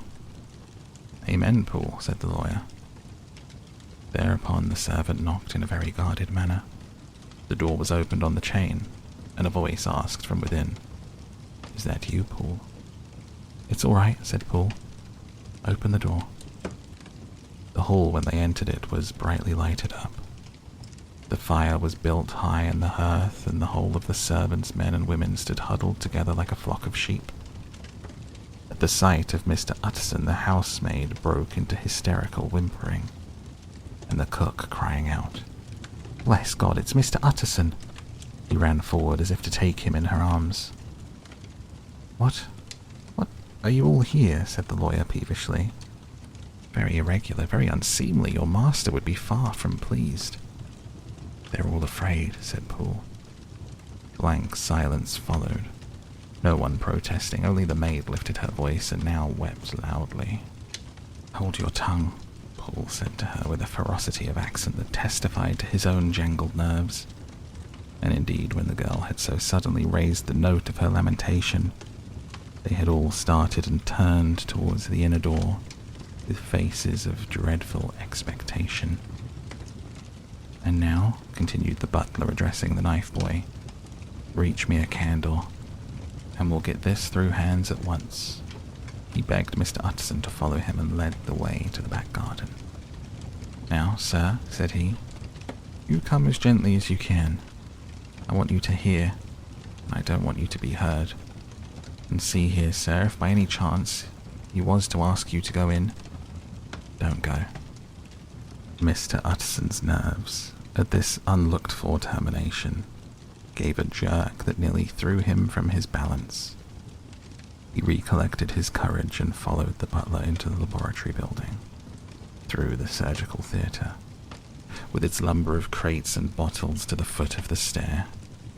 Here Poole motioned him to stand to one side and listen, while he himself, setting down the candle and making a great and obvious call on his resolution, mounted the steps and knocked with a somewhat uncertain hand on the red cabinet door. "Mr. Utterson, sir, asking to see you," he called. Even as he did so, once more violently signed to the lawyer to give ear.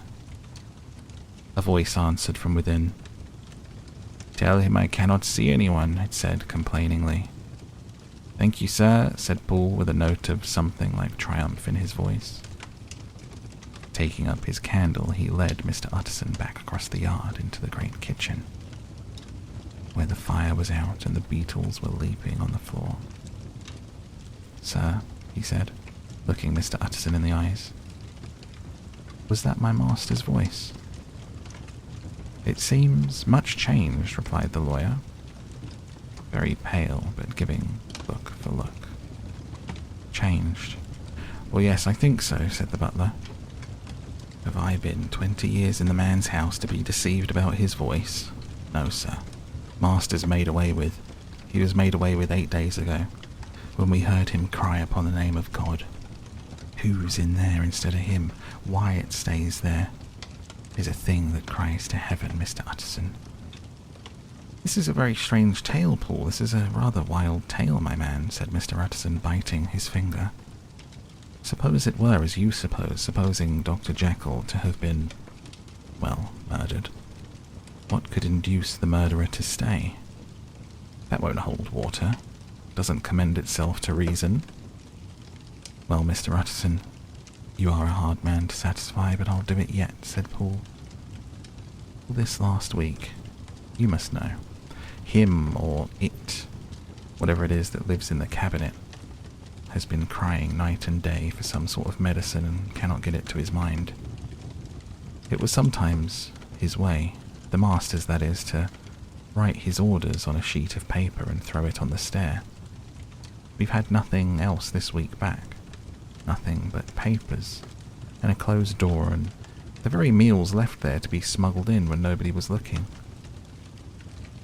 Well, sir, every day, twice and thrice in the same day, there have been orders and complaints, and I have been sent flying to all the wholesale chemists in town. Every time I brought the stuff back, there would be another paper telling me to return it, because it was not pure, and order another from a different firm. This drug is wanted bitter bad, sir, whatever for. Have you any of these papers? Asked Mr. Utterson. Poole felt in his pocket and handed out a crumpled note, which the lawyer, bending nearer to the candle, carefully examined. Its contents ran thus. Dr. Jekyll presents his compliments. He assures them that their last sample is impure and quite useless for his present purpose. In the year 18, Dr. J purchased a somewhat large quantity. He now begs them to search with much care. Should any of the same quality be left, forward it to him at once. Expense is no consideration. The importance of this to Dr. J can hardly be exaggerated. So far the letter had run composedly enough, but here, with a sudden splutter of the pen, the writer's emotion had broken loose. For God's sake, he added, find me some of the old. This is a strange note, said Mr. Utterson. How do you come to have it open? The man at Moore's was main angry, sir. He threw it back at me, like so much dirt. This is unquestionably the doctor's hand, do you know? Resumed the lawyer. I thought it looked like it, said the servant rather sulkily, and with another voice. But what matters, hand of right? I've seen him. Seen him, replied Mr. Utterson. Well? That's it, said Poole. It was this way. I came suddenly into the theatre from the garden. It seems he had slipped out to look for this drug, or whatever it is. The cabinet door was open. There he was at the far end of the room, digging among the crates. He looked up when I came in and gave a kind of cry and whipped upstairs into the cabinet. I was but for 1 minute that I saw him. The hair stood upon my head like quills. Sir, if that was my master, why had he a mask upon his face? If it was my master, why did he cry out like a rat and run from me? I've served him long enough, and then... The man paused and passed his hand over his face. These are all very strange circumstances, said Mr. Utterson. But I think I begin to see daylight. Your master, Poole, is plainly seized with one of these maladies that both torture and deform the sufferer. Hence, for aught I know, the alteration of his voice, hence the mask and the avoidance of his friends, hence his eagerness to find the drug, by means of which the poor soul retains some hope of ultimate recovery. God grant he not be deceived. There is my explanation. It is sad enough, Poole, aye, and appalling to consider, but it is plain and natural, hangs well together and delivers us from all exorbitant alarms. Sir, said the butler, turning to a sort of mottled pallor, that thing was not my master, and there's the truth. My master, here he looked around him and began to whisper, is a tall, fine build of a man. This was more of a dwarf. Utterson attempted to protest. Sir, cried Poole, do you think I do not know my master after 20 years? Do you think I do not know where his head comes to in the cabinet door, where I saw him every morning of my life? No, sir. That thing in the mask was never Dr. Jekyll. God knows what it was, but it was never Dr. Jekyll. And it is the belief of my heart that there was murder done. Poole, replied the lawyer, if you say that, it will become my duty to make certain. Much as I desire to spare your master's feelings, much as I am puzzled by this note, which seems to prove him to be still alive, I shall consider it my duty to break in that door. Mr. Utterson, that's talking, cried the butler. And now comes the second question, resumed Utterson. Who is going to do it? Why, you and me, sir, was the undaunted reply. That's very well said, returned the lawyer. And whatever comes of it, I shall make it my business to see you are no loser. There's an axe in the theatre, continued Poole, and you might take the kitchen poker for yourself. The lawyer took that rude but weighty instrument into his hand and balanced it. Do you know, Poole, he said, looking up, you and I are about to place ourselves in a position of some peril. You may say so, sir, indeed, returned the butler. It is well, then, that we should be frank, said the other. We both think more than we have said. Let us make a clean breast. This masked figure that you saw, did you recognize it? Well, sir, it went so quick, and the creature was so doubled up that I could hardly swear to it. But if you mean, was it Mr. Hyde? Why, yes, I think it was. You see, it was much of the same bigness, and it had the same quick, light way with it. Then who else could have gotten into the laboratory door? You've not forgot, sir, that at the time of the murder he had still the key with him? But that's not all. I don't know, Mr. Utterson, have you ever met this Mr. Hyde? Yes, said the lawyer. I once spoke with him. Then you must know as well the rest of us. Then you must know as well as the rest of us. There was something queer about that gentleman. Something that gave a man a turn. I don't know rightly how to say it, sir. Beyond this, you felt in your marrow kind of cold and thin. I own I felt something of what you describe, said Mr. Utterson. Quite so, sir, returned Poole.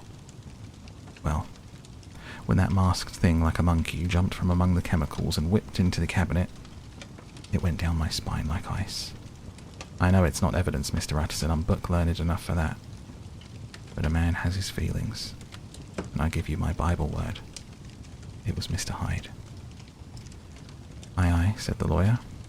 My fears incline to the same point. Evil, I fear, founded. Evil was sure to come of that connection. Truly I believe you. I believe poor Harry is killed, and I believe his murderer, for what purpose God alone can tell, is still lurking in his victim's room. Well, let our name be Vengeance. Call Bradshaw.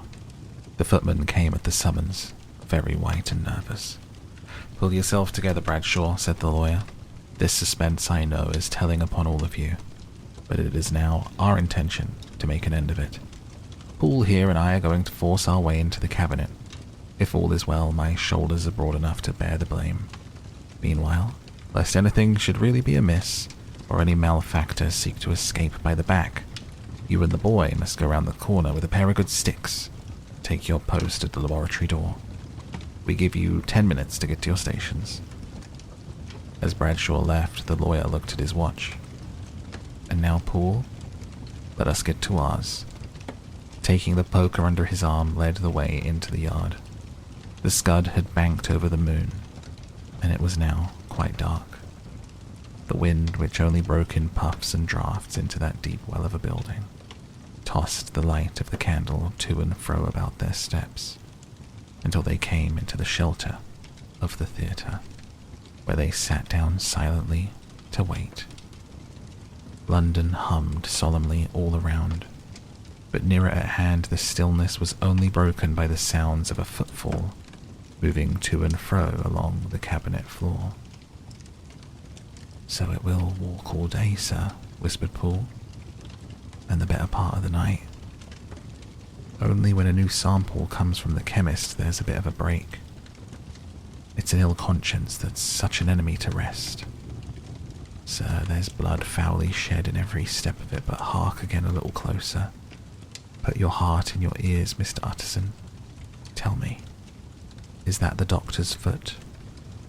The steps fell lightly and oddly with a certain swing. For all they went so slowly. It was different indeed from the heavy creaking tread of Henry Jekyll. Utterson sighed. Is there never anything else? He asked. Poole nodded. Once, he said. Once I heard it weeping. Weeping? How's that? Said the lawyer, conscious of a sudden chill of horror.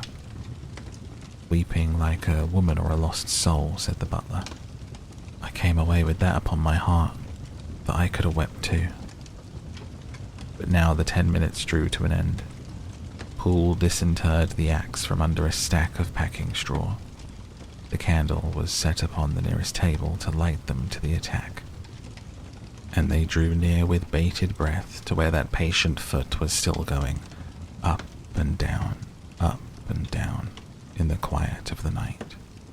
Jekyll, cried Utterson with a loud voice, I demand to see you. He paused a moment, but there came no reply. I give you fair warning. Our suspicions are aroused, and I must and shall see you. If not by fair means, then by foul. If not of your consent, then by brute force. Utterson, said the voice, for God's sake, have mercy. That's not Jekyll's voice. It's Hyde's, cried Utterson. Down with the door, Poole. Poole swung the axe over his shoulder. The blow shook the building. The red door leaped against the lock and hinges. A dismal screech, as of mere animal terror, rang from the cabinet. Up went the axe again, and again the panels crashed and the frame bounded. 4 times the blow fell, but the wood was tough and the fittings were of excellent workmanship, and it was not until the 5th that the lock burst and the wreck of the door fell inwards on the carpet. The besiegers, appalled by their own riot and the stillness that had succeeded, stood back a little and peered in.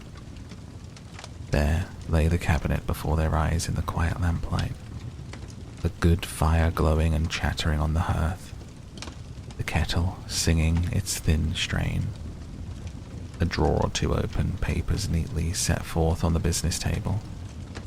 Nearer the fire, things laid out for tea. The quietest room, you would have said, and but for the glazed presses full of chemicals, the most commonplace that night in London.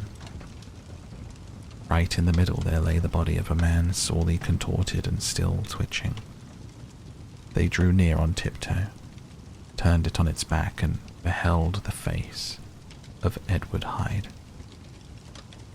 He was dressed in clothes far too large for him, clothes of the doctor's bigness. The chords of his face still moved with semblance of life, but life was quite gone. By the crushed file in the hand and the strong smell of kernels that hung upon the air, Utterson knew he was looking on the body of a self-destroyer.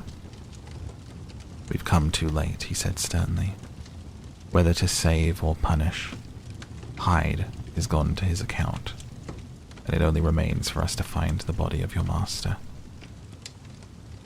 The far greater proportion of the building was occupied by the theatre, which filled almost the whole ground story, and was lighted from above and by the cabinet, which formed an upper story at one end and looked upon the court. A corridor joined the theatre to the door on the by-street, and with this the cabinet communicated separately by a second flight of stairs. There were besides a few dark closets and a spacious cellar. All these they now thoroughly examined. Each closet needed but a glance, for all were empty, and all, by the dust that fell from their doors, had stood long unopened.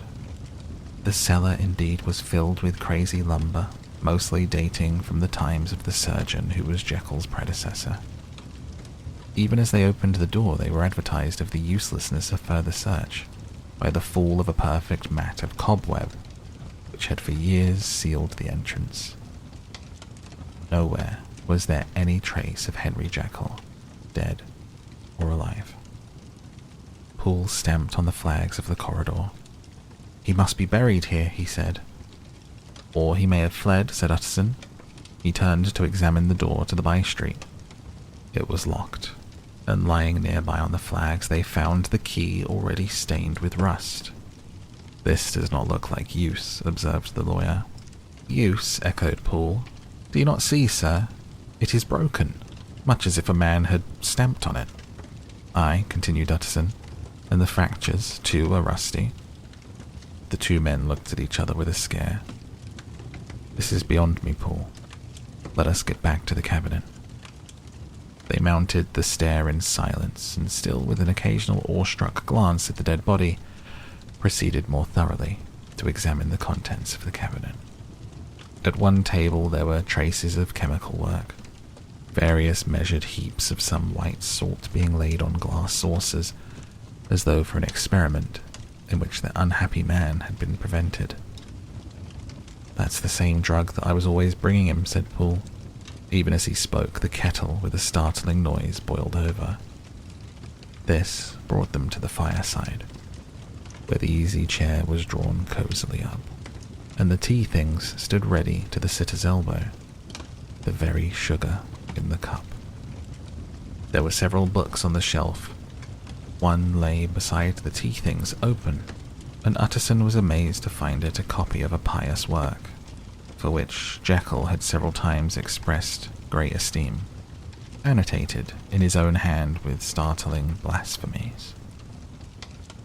Next, in the course of their review of the chamber, the searchers came to the cheval glass, into whose depths they looked with an involuntary horror. But it was so turned as to show them nothing but the rosy glow playing on the roof, the fire sparkling in 100 repetitions along the glazed front of the presses, and their own pale and fearful countenances stooping to look in. "This glass has seen some strange things, sir," whispered Poole. "And surely none stranger than itself," echoed the lawyer in the same tone. For what did Jekyll?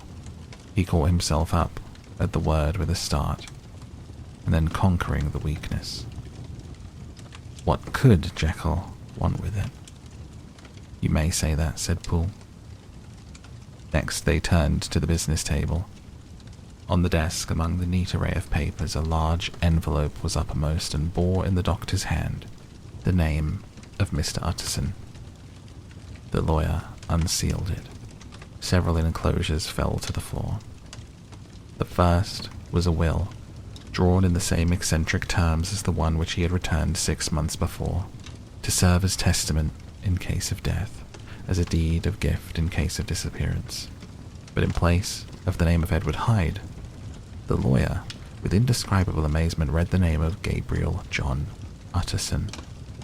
He looked at Poole and back at the paper, and last of all at the dead malefactor stretched upon the carpet. "My head goes round," he said.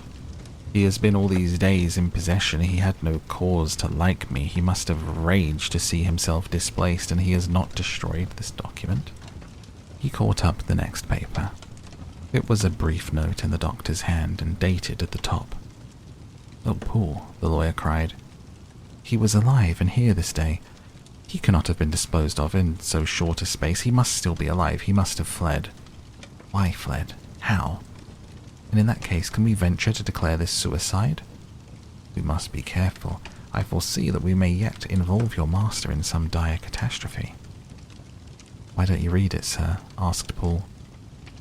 "Because I fear," replied the lawyer solemnly. "God grant I have no cause for it." And with that, he brought the paper to his eyes and read as follows. "My dear Utterson, when this shall fall into your hands, I shall have disappeared. Under what circumstances I have not the penetration to foresee, but my instinct and all the circumstances of my nameless situation tell me that the end is sure and must be early. Go then. First read the narrative which Lanyon warned me he was to place in your hands. If you care to hear more, turn to the confession of your unworthy and unhappy friend, Henry Jekyll. There was a third enclosure, asked Utterson. Here, sir, said Poole, and gave into his hands a considerable packet sealed in several places. The lawyer put it in his pocket. I would say nothing of this paper. If your master has fled or is dead, we may at least save his credit. It's now 10. I must go home and read these documents in quiet, but I shall be back before midnight, where we shall send for the police. They went out, locking the door of the theatre behind them, and Utterson, once more leaving the servants gathered around the fire in the hall, trudged back to his office to read the 2 narratives, in which this mystery was to be explained. Dr. Lanyon's narrative. On the 9th of January, now 4 days ago, I received by the evening delivery a registered envelope, addressed in the hand of my colleague and old school companion, Henry Jekyll. I was a good deal surprised by this, for we were by no means in the habit of correspondence. I had seen the man, dined with him indeed, the night before, and I could imagine nothing in our intercourse that should justify formality of registration. The contents increased my wonder, for this is how the letter ran. Dear Lanyon, you are one of my oldest friends, and although we may have differed at times on scientific questions, I cannot remember, at least on my side, any break in our affection. There was never a day when, if you had said to me, Jekyll, my life, my honor, my reason depend upon you, that I would not have sacrificed my left hand to help you.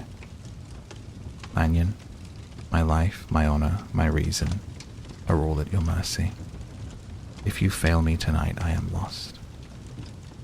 You might suppose after this preface that I am going to ask you for something dishonorable to grant. Judge for yourself. I want you to postpone all other engagements for tonight. Even if you were summoned to the bedside of an emperor, to take a cab unless your carriage should actually be at the door, and with this letter in your hand for consultation, drive straight to my house. Poole, my butler, has his orders. You will find him waiting your arrival with the locksmith. The door of my cabinet is then to be forced. You are to go in alone, to open the glazed press on the left hand. Break the lock if it be shut, and draw out with all its contents as they stand the 4th drawer from the top. In my extreme distress of mind, I have a morbid fear of misdirecting you, but even if I am in error, you may know the right drawer by its contents. Some powders, a file, a paper book. This drawer I beg you to carry back with you to Cavendish Square exactly as it stands. That is the first part of the service. Now for the second. You should be back if you set out at once on the receipt of this long before midnight, but I will leave you that amount of margin, not only in the fear of one of those obstacles that neither can be prevented nor foreseen, but because an hour when your servants are in bed is to be preferred for what will then remain to do. At midnight, then, I have to ask you to be alone in your consulting room, to admit with your own hand into the house a man who will present himself in my name, to place in his hands the drawer that you will have brought you from my cabinet. Then you will have played your part and earned my gratitude completely. 5 minutes afterwards, if you insist upon an explanation, you will have understood that these arrangements are of capital importance. Find that by the neglect of one of them, fantastic as they must appear, you might have charged your conscience with my death or the shipwreck of my reason. Confident as I am that you will not trifle with this appeal, my heart sinks and my hand trembles at the bare thought of such a possibility. Think of me at this hour in a strange place, labouring under a blackness of distress that no fancy can exaggerate, and yet well aware that if you will but punctually serve me, my troubles will roll away like a story that is told. Serve me, my dear Lanyon, and save your friend, Henry Jekyll. P.S. I had already sealed this up when a fresh terror struck upon my soul. It is possible that the post office may fail me, This letter may not come into your hands until tomorrow morning. In that case, dear Lanyon, do my errand when it shall be most convenient for you in the course of the day. Once more expect my messenger at midnight. It may then already be too late, and if the night passes without event, you will know that you have seen the last of Henry Jekyll. Upon the reading of this letter, I made sure my colleague was insane, but till that was proved beyond possibility of a doubt, I felt bound to do as he requested. The less I understood of this farrago, the less I was in a position to judge of its importance. An appeal so worded could not be set aside without a grave responsibility. I rose accordingly from the table, got into a hansom and drove straight to Jekyll's house. The butler was awaiting my arrival. He had received by the same post as mine a registered letter of instruction, and had sent at once for a locksmith and a carpenter. The tradesmen came while we were yet speaking, and we moved in a body to old Dr. Denman's surgical theatre, from which, as you are doubtless aware, Jekyll's private cabinet is most conveniently entered. The door was very strong, the lock excellent. The carpenter avowed he would have great trouble and have to do more damage, if force were to be used. The locksmith was near despair, but the last was a handy fellow, and after 2 hours' work the door stood open. The press marked E was unlocked, and I took out the drawer, had it filled with straw, tied in a sheet, and returned with it to Cavendish Square. Here I proceeded to examine its contents. The powders were neatly enough made up, but not with the nicety of the dispensing chemist, so it was plain they were of Jekyll's private manufacture. When I opened one of the wrappers, I found what seemed to me a simple crystalline salt of a white colour. The phial to which I next turned my attention might have been about half full of blood-red liquor, which was highly pungent to the sense of smell and seemed to me to contain phosphorus and some volatile ether. At the other ingredients I could make no guess. The book was an ordinary version book and contained little but a series of dates. These covered a period of many years, but I observed that the entries ceased nearly a year ago and quite abruptly. Here and there a brief remark was appended to a date, usually no more than a single word, double, occurring perhaps 6 times in a total of several hundred entries, and once very early in the list, followed by several marks of exclamation, total failure. All this, though whetted my curiosity, told me little that was definite. Here were a phial of some salt, and the record of a series of experiments that had led, like too many of Jekyll's investigations, to no end of practical usefulness. How could the presence of these articles in my house affect either the honour, sanity, or life of my flighty colleague? If his messenger could go to one place, why could he not go to another? Even granting some impediment, why was this gentleman to be received by me in secret? The more I reflected, the more convinced I grew that I was dealing with a case of cerebral disease, and though I dismissed my servants to bed, I loaded an old revolver, that I might be found in some posture of self-defence. 12 o'clock had scarce rung out over London. The knocker sounded very gently on the door. I went myself at the summons and found a small man crouching against the pillars of the portico. "Are you come from Dr. Jekyll?" I asked. He told me, yes, by a constrained gesture. When I had bidden him enter, he did not obey me without a searching backward glance into the darkness of the square. There was a policeman not far off, advancing with his bull's-eye open, and at the sight I thought my visitor started and made greater haste. These particulars struck me, I confess, disagreeably. As I followed him into the bright light of the consulting room, I kept my hand ready on my weapon.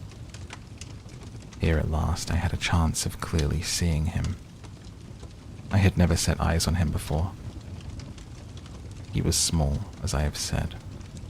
I was struck besides with the shocking expression of his face, his remarkable combination of great muscular activity and great apparent debility of constitution, and last but not least, the odd subjective disturbance caused by his neighbourhood. This bore some resemblance to an incipient rigour, and was accompanied by a marked sinking of the pulse. At the time I set it down to some idiosyncratic personal distaste and merely wondered at the acuteness of the symptoms. But I have since had reason to believe the cause to lie much deeper in the nature of man, and to turn on some nobler hinge than the principle of hatred. This person, who had thus from the first moment of his entrance struck in me what I can only describe as a disgraceful curiosity, was dressed in a fashion that would have made an ordinary person laughable. His clothes, that is to say, although they were of rich and sober fabric, were enormously too large for him in every measurement, the trousers hanging on his legs and rolled up to keep them from the ground, the waist of the coat below his haunches, the collar sprawling wide upon his shoulders. Strange to relate, this was far from moving me to laughter, rather as there was something abnormal and misbegotten in the very essence of the creature that now faced me.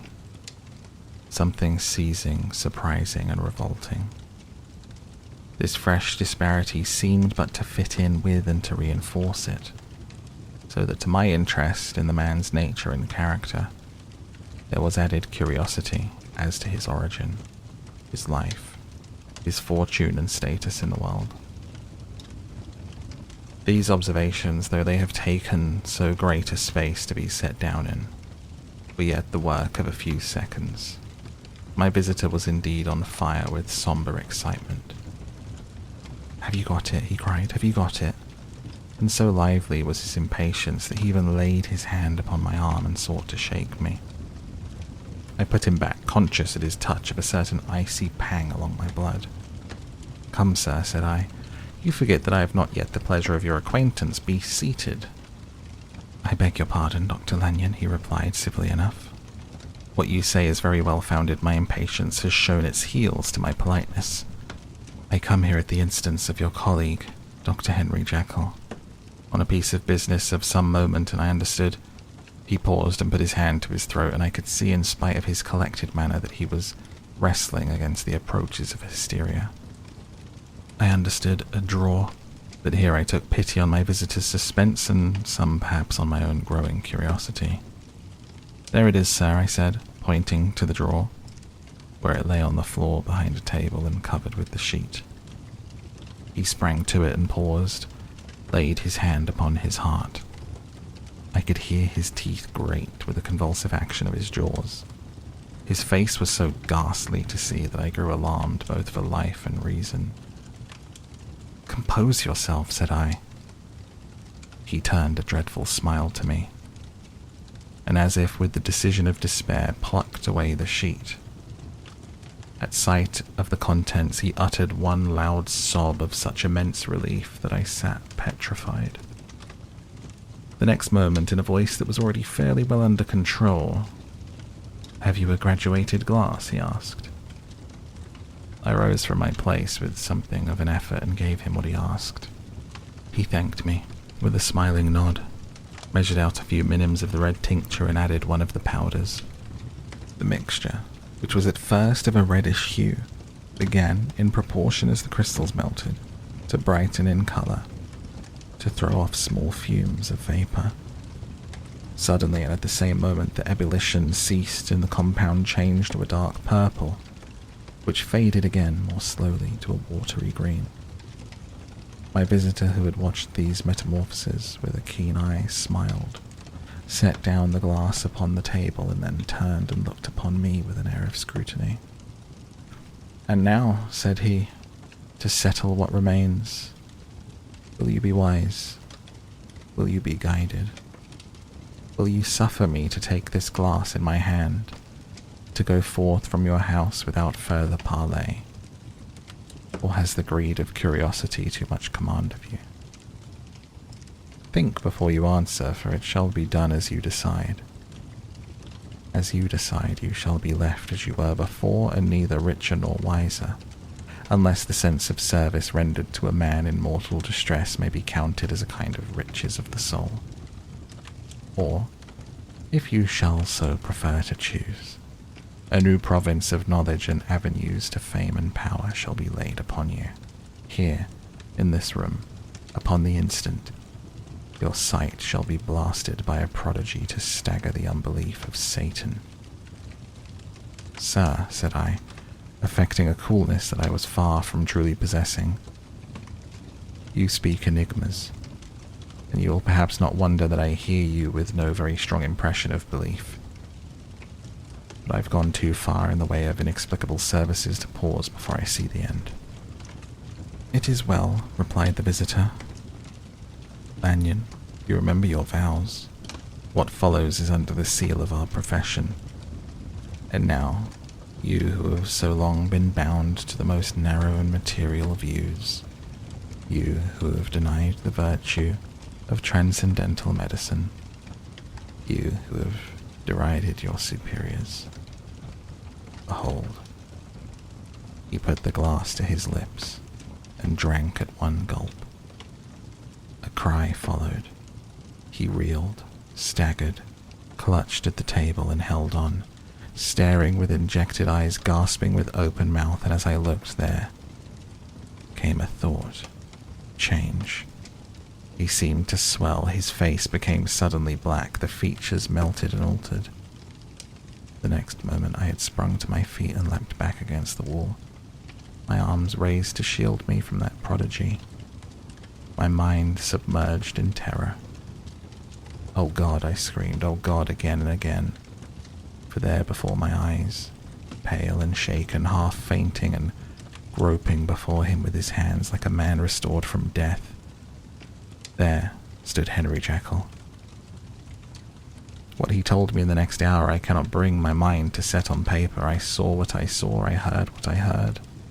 My soul sickened at it, and yet now when that sight has faded from my eyes, I ask myself if I believe it. I cannot answer. My life is shaken to its roots. Sleep has left me. The deadliest terror sits by me at all hours of the day and night. I feel that my days are numbered, that I must die, and yet I shall die incredulous. As for the moral turpitude that man unveiled to me even with tears of penitence, I cannot even in my memory dwell on it without a start of horror.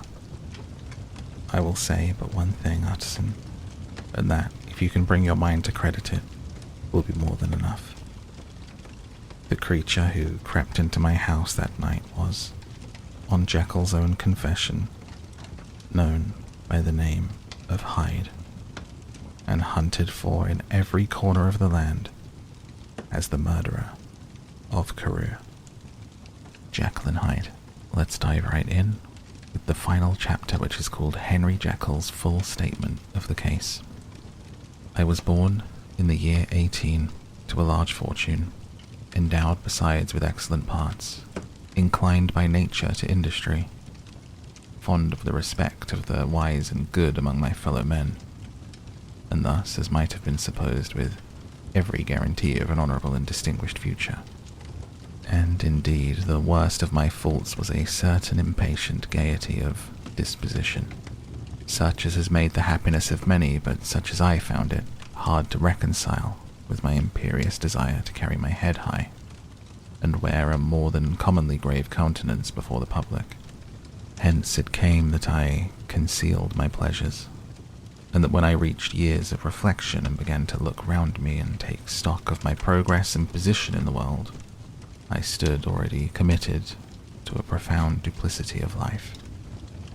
Many a man would have even blazoned such irregularities as I was guilty of, but from the high views that I had set before me, I regarded and hid them with an almost morbid sense of shame.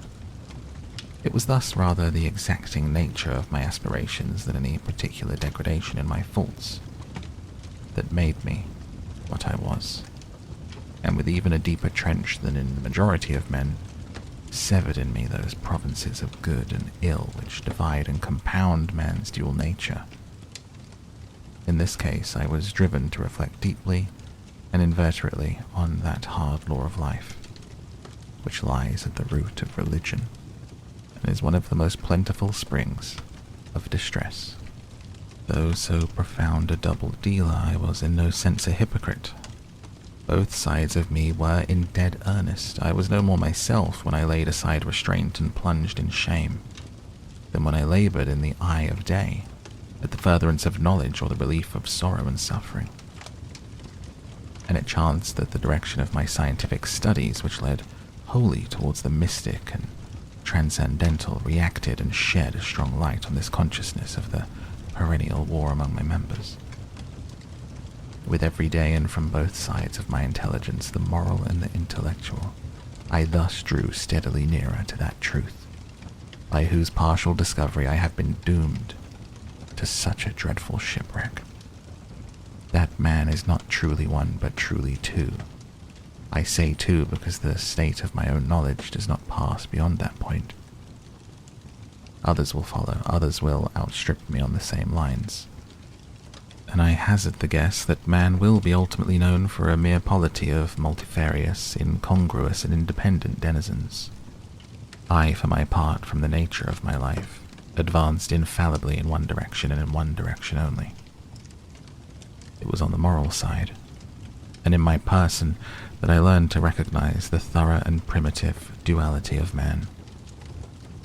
I saw that of the two natures that contended in the field of my consciousness, even if I could rightly be said to be either, it was only because I was radically both.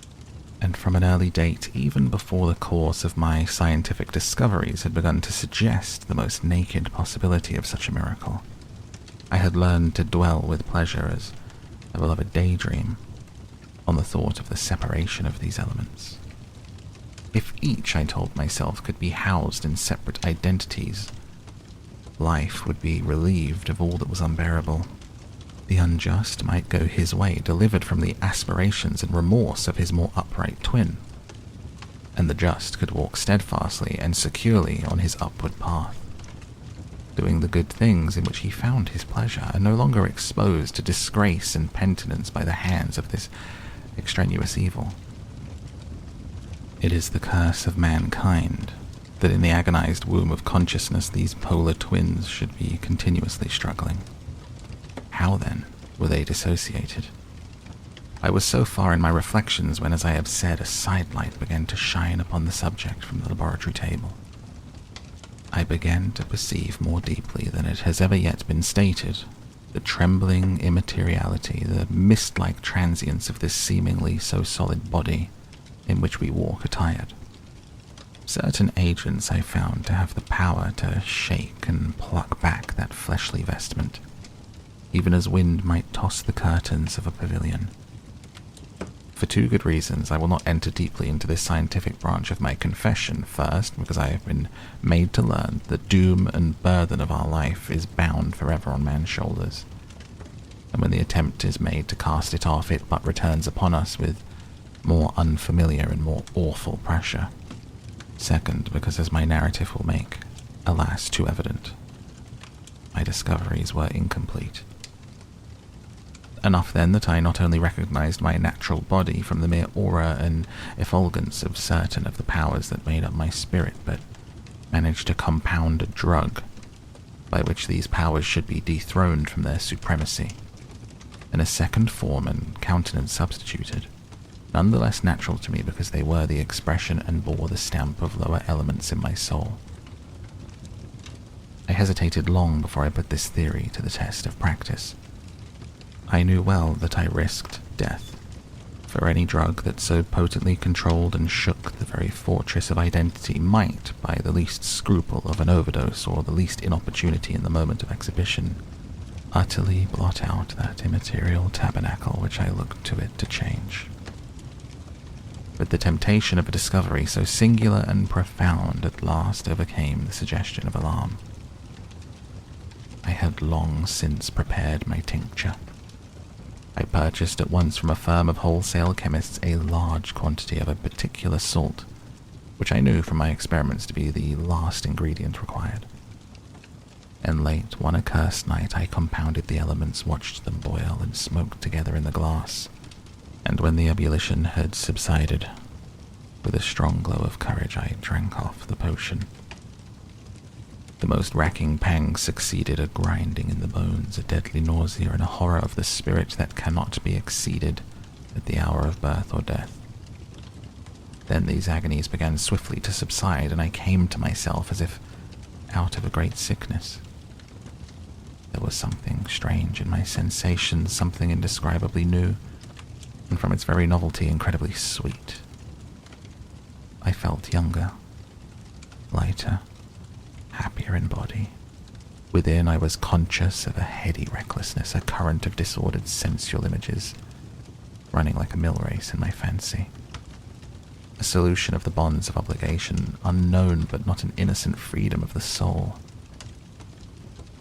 I knew myself at the first breath of this new life to be more wicked, tenfold more wicked, sold a slave to my original evil. And the thought in that moment braced and delighted me like wine. I stretched out my hands, exulting in the freshness of these sensations. And in the act, I was suddenly aware that I had lost in stature. There was no mirror at that date in my room. That which stands beside me as I write was brought there later on, and for the very purpose of these transformations. The night, however, was far gone into the morning black as it was nearly ripe for the conception of the day. The inmates of my house were locked in the most rigorous hours of slumber, and I determined, flushed as I was with hope and triumph, to venture in my new shape as far as to my bedroom. I crossed the yard wherein the constellations looked down upon me. I could have thought with wonder, the first creature of that sort that their unsleeping vigilance had yet disclosed to them. I stole through the corridors, a stranger in my own house, and coming to my room, I saw for the first time the appearance of Edward Hyde. I must here speak by theory alone, saying not that which I know, but that which I suppose to be the most probable. The evil side of my nature, to which I had now transferred the stamping efficacy, was less robust and less developed than the good which I had just deposed. Again, in the course of my life, which had been after all 9/10 a life of effort, virtue, and control, it had been much less exercised, much less exhausted. And hence, as I think it came about that Edward Hyde was so much smaller, slighter, and younger than Henry Jekyll. Even as good shone upon the countenance of the one, evil was written broadly and plainly on the face of the other. Evil besides, which I must still believe to be the lethal side of man, had left on that body an imprint of deformity and decay.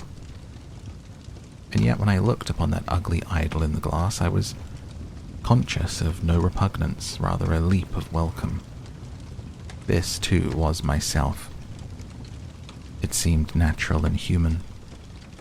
In my eyes, it bore a livelier image of the spirit. It seemed more express and single than the imperfect and divided countenance I had been hitherto accustomed to call mine.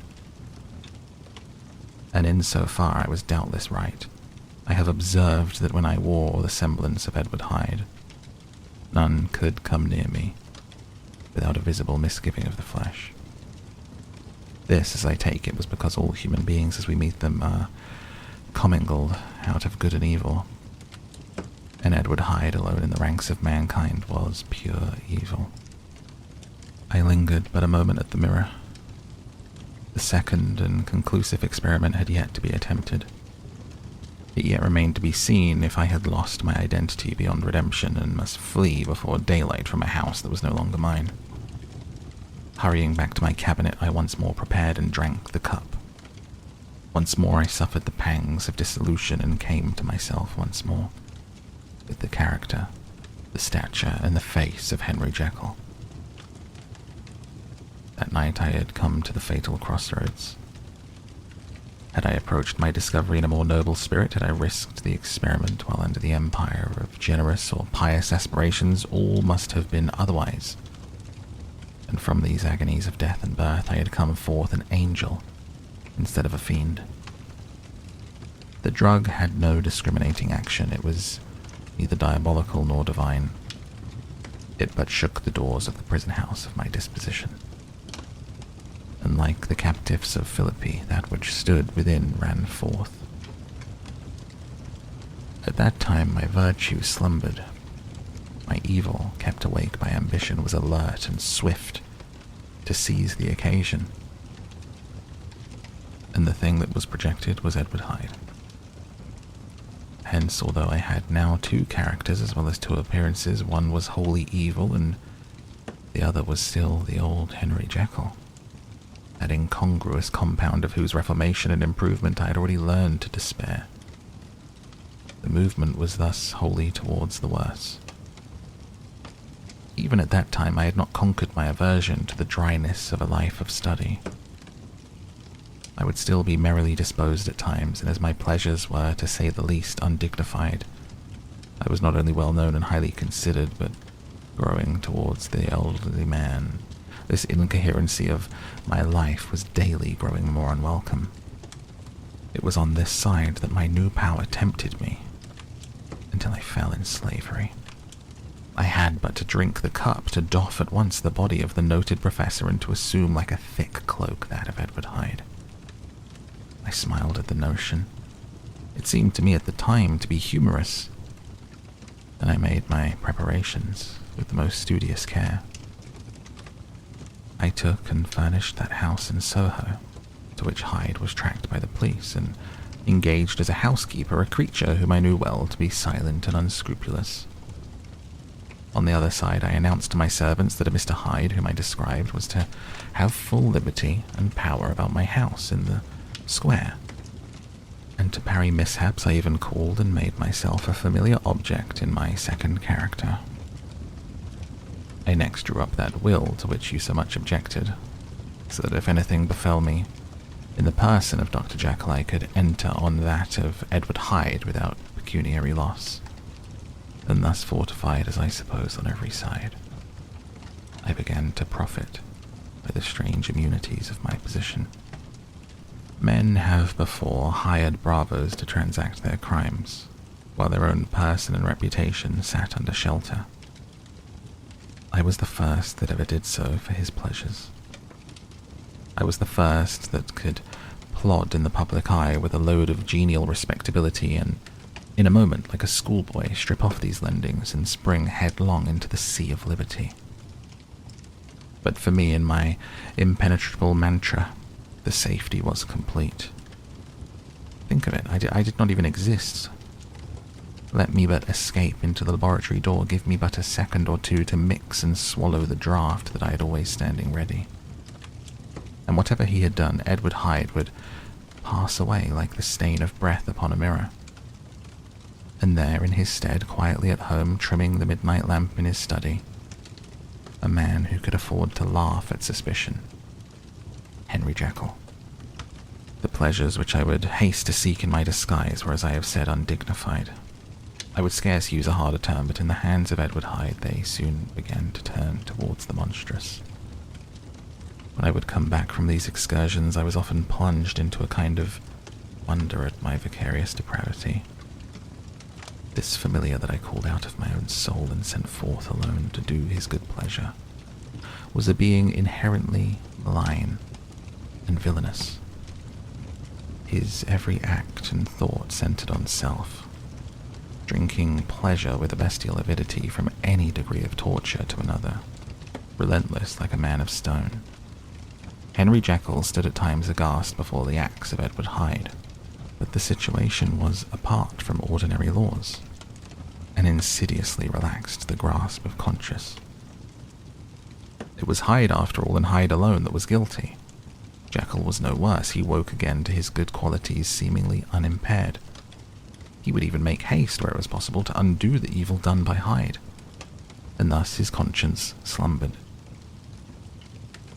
Into the details of the infamy at which I thus connived, for even now I can scarce grant that I committed it, I have no design of entering.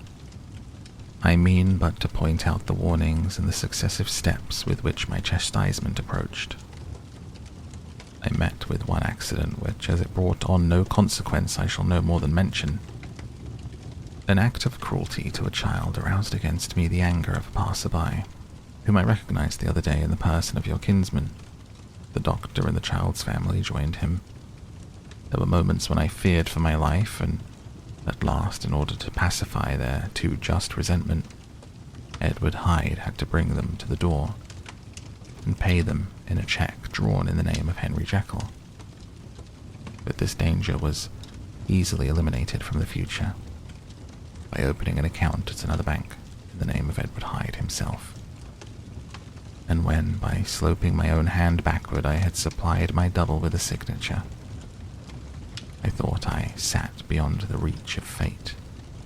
Some 2 months before the murder of Sir Danvers, I had been out for one of my adventures. I had returned at a late hour, and woke the next day in bed with odd sensations.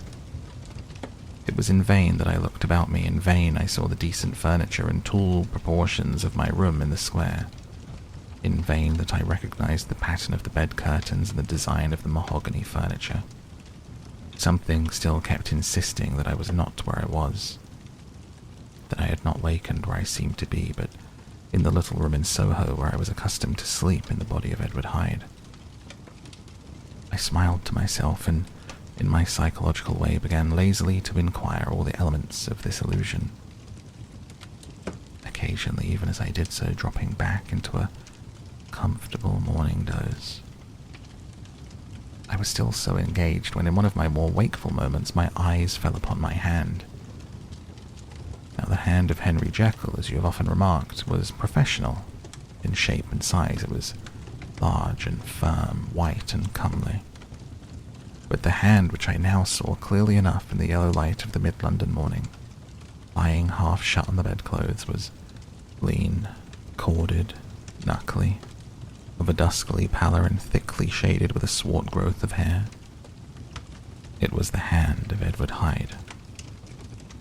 I must have stared upon it for near half a minute, sunk as I was in this mere stupidity of wonder, before terror woke up in my breast, as sudden and startling as the crash of cymbals. Bounding from my bed, I rushed to the mirror. At the sight that met my eyes, my blood was changed into something exquisitely thin and icy. Yes, I had gone to bed Henry Jekyll, and I had awakened Edward Hyde. How was this to be explained, I asked myself, and then, with another bound of terror, how was it to be remedied? It was well on in the morning. The servants were up. All my drugs were in the cabinet. A long journey down 2 pairs of stairs, through the back passage, across the open court, and through an anatomical theatre, from where I was then standing, horror-struck. It might indeed be possible to cover my face, but what use was that when I was unable to conceal the alteration of my stature? And then, with an overpowering sweetness of relief, it came back upon my mind that the servants were already used to the coming and going of my second self. I had soon dressed, as well as I was able, in clothes of my own size, and had passed through the house, where Bradshaw stared and drew back at seeing Mr. Hyde at such an hour in such a strange array.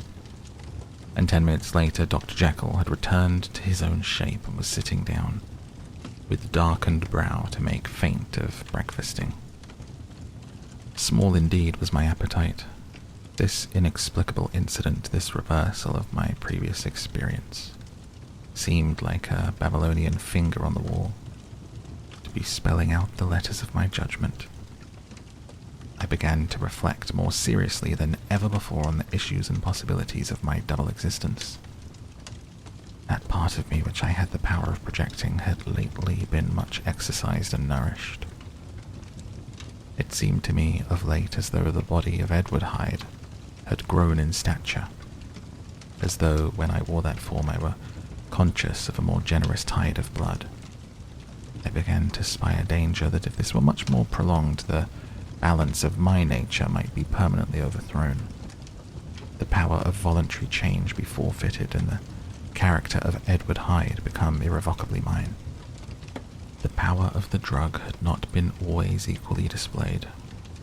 Once very early in my career it had totally failed me.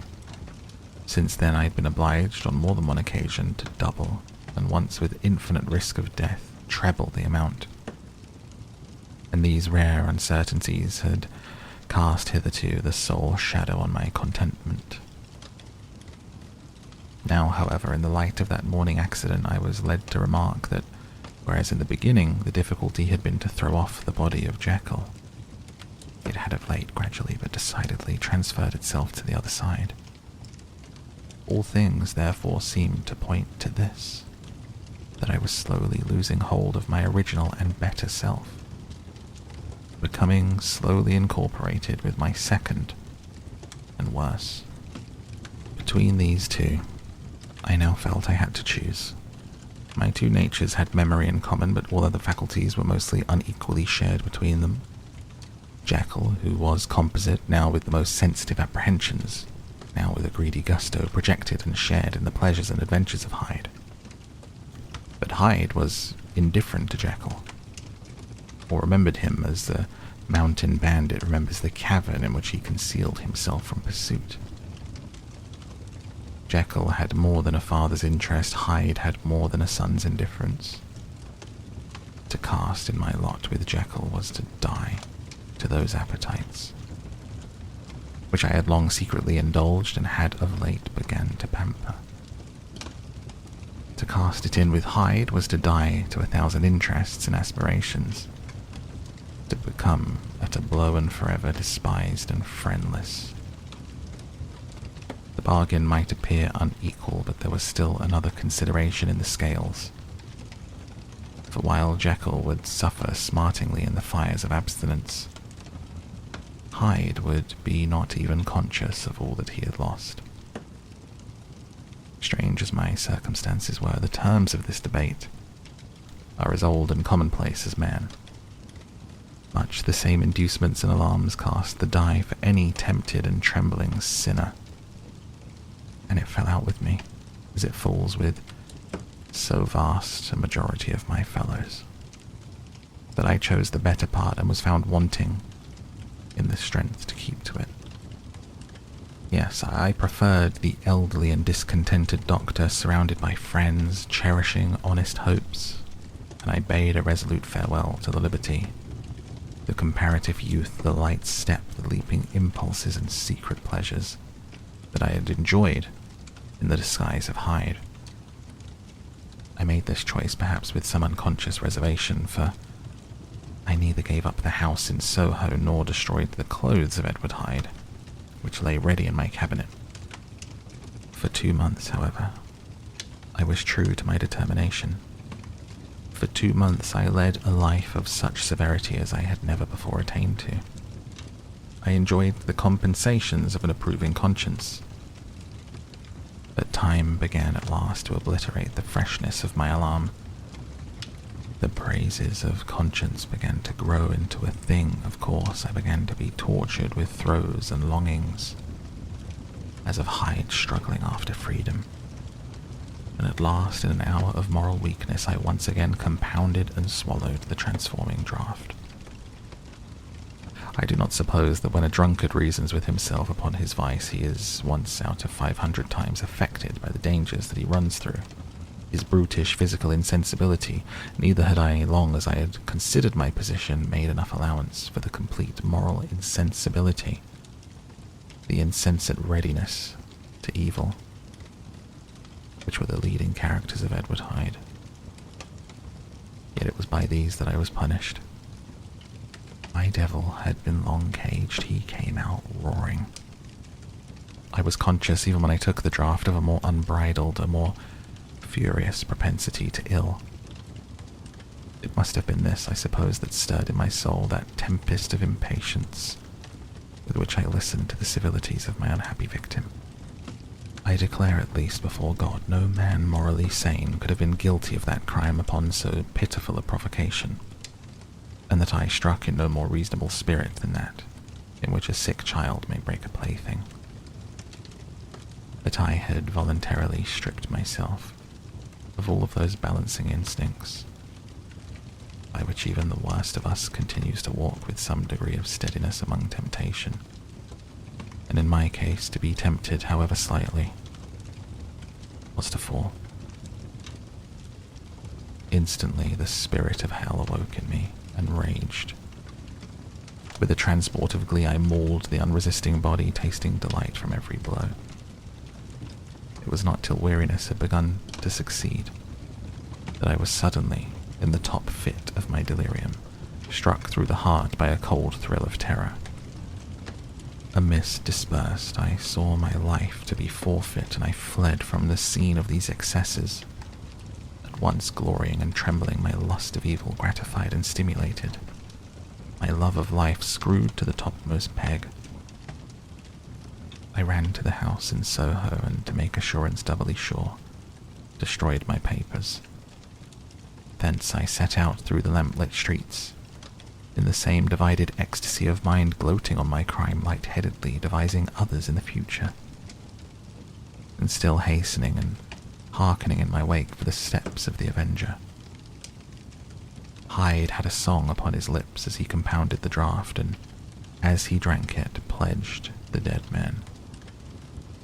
The pangs of transformation had not done tearing him before Henry Jekyll, with streaming tears of gratitude and remorse, had fallen upon his knees and lifted his clasped hands to God. The veil of self-indulgence was rent from head to foot. I saw my life as a whole. I followed it up from the days of childhood, when I had walked with my father's hands, and through the self-denying toils of my professional life, to arrive again and again with the same sense of unreality at the damned horrors of the evening. I could have screamed aloud. I sought with tears and prayers to smother down the crowd of hideous images and sounds which my memory swarmed against me.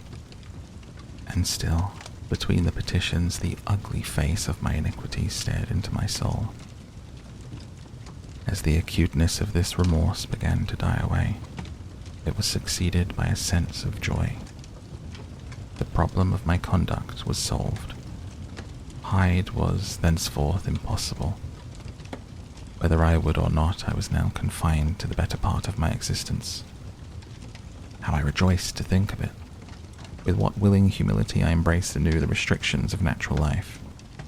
With what sincere renunciation I locked the door by which I had so often gone and come, and ground the key under my heel. The next day came the news that the murder had been overlooked, that the guilt of Hyde was patent to the world, and that the victim was a man high in public estimation. It was not only a crime, it had been a tragic folly. I think I was glad to know it. I think I was glad to have my better impulses thus buttressed and guarded by the terrors of the scaffold. Jekyll was my city of refuge. Let but Hyde peep out an instant, and the hands of all men would be raised to take and slay him.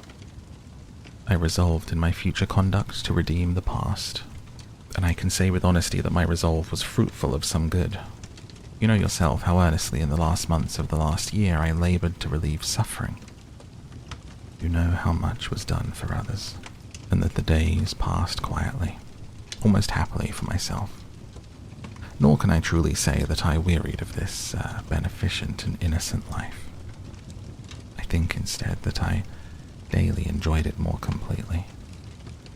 But I was still cursed with the duality of purpose, and as the first edge of my penitence wore off, the lower side of me, so long indulged, so recently chained down, began to growl for license.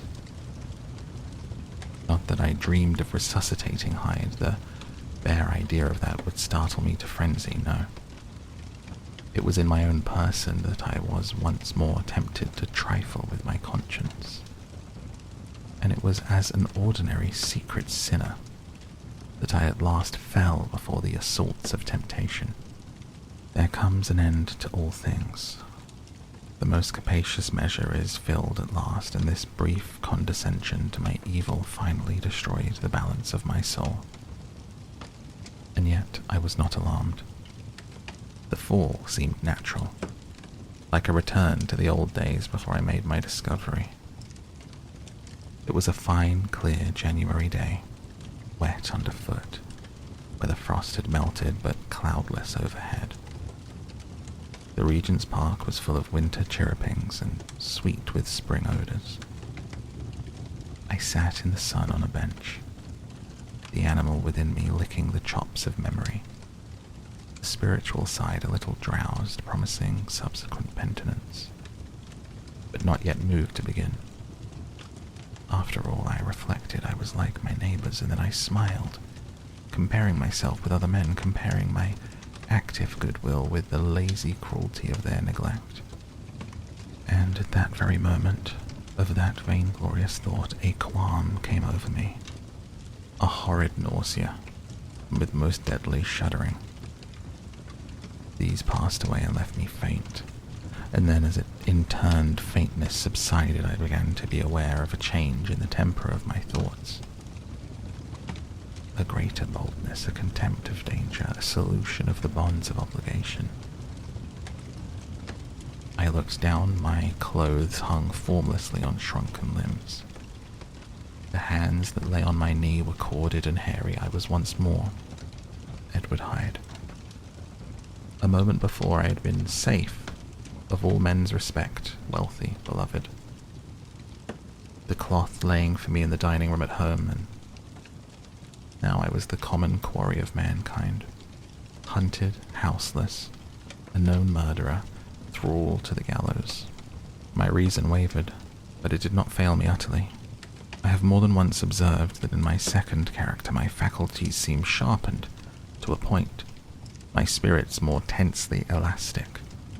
Thus it came about that where Jekyll perhaps might have succumbed, Hyde rose to the importance of the moment.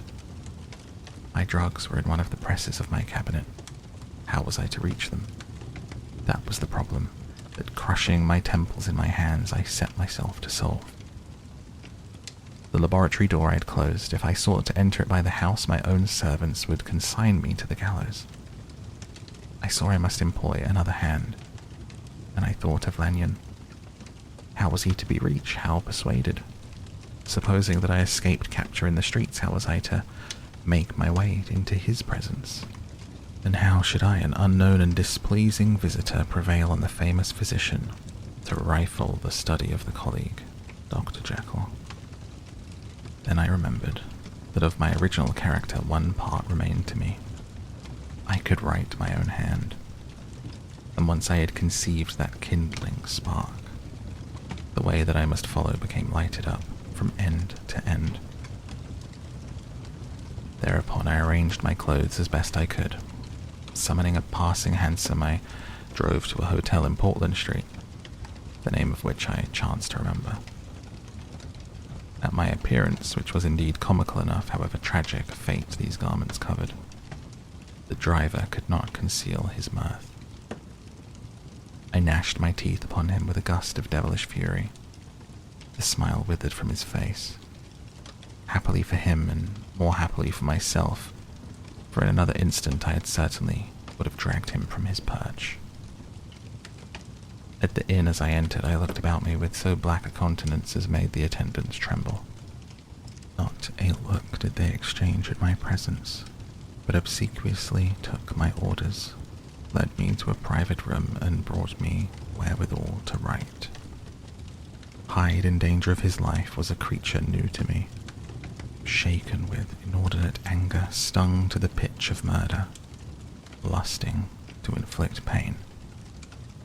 Yet the creature was astute, mastered his fury with great effort of the will, composed his two important letters, one to Lanyon, one to Poole, and that he might receive actual evidence of their being posted, sent them out with directions that they should be registered. Thenceforward he sat all day over the fire in the private room, gnawing his nails. There he dined, sitting alone with his fears, the waiter visibly quailing before his eye.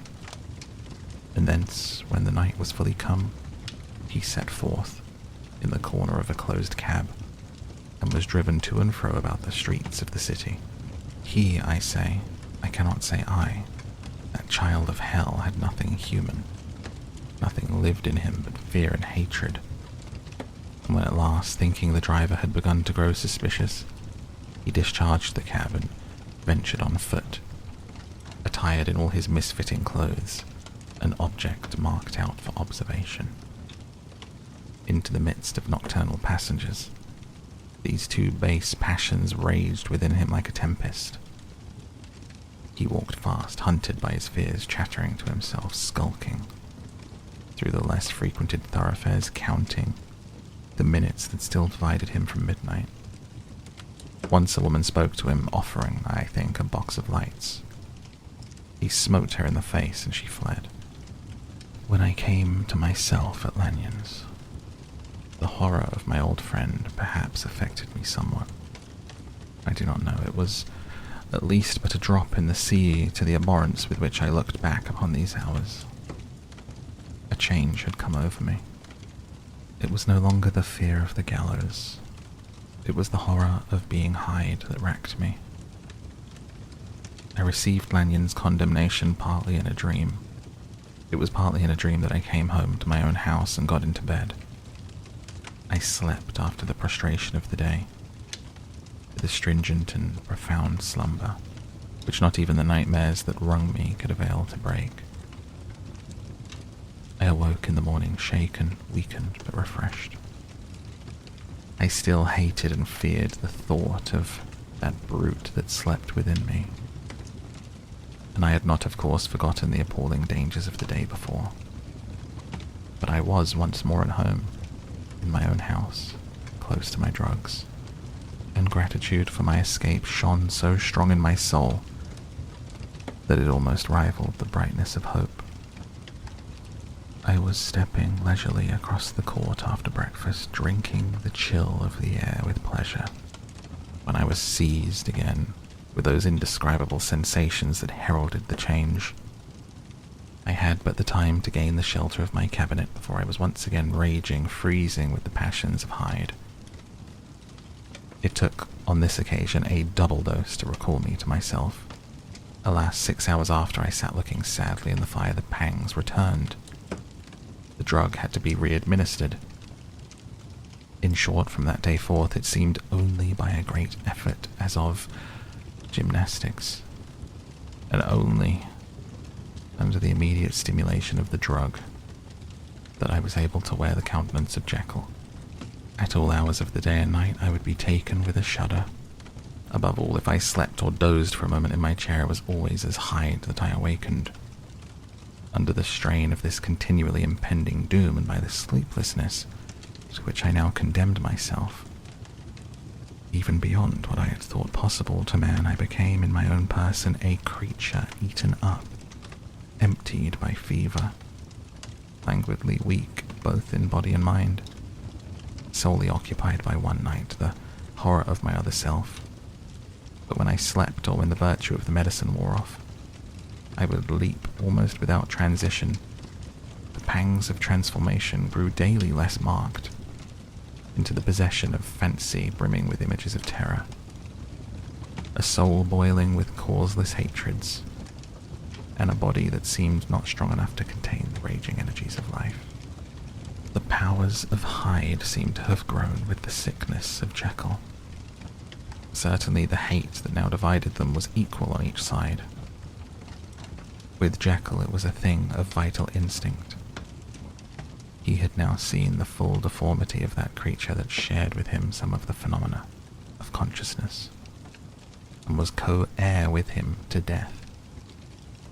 Beyond these links of community, which in themselves made the most poignant part of his distress, he thought of Hyde, for all his energy of life, as of something not only hellish but inorganic. This was the shocking thing, that the slime of the pit seemed to utter cries and voices, that the amorphous dust gesticulated and sinned, that what was dead and had no shape should usurp the offices of life.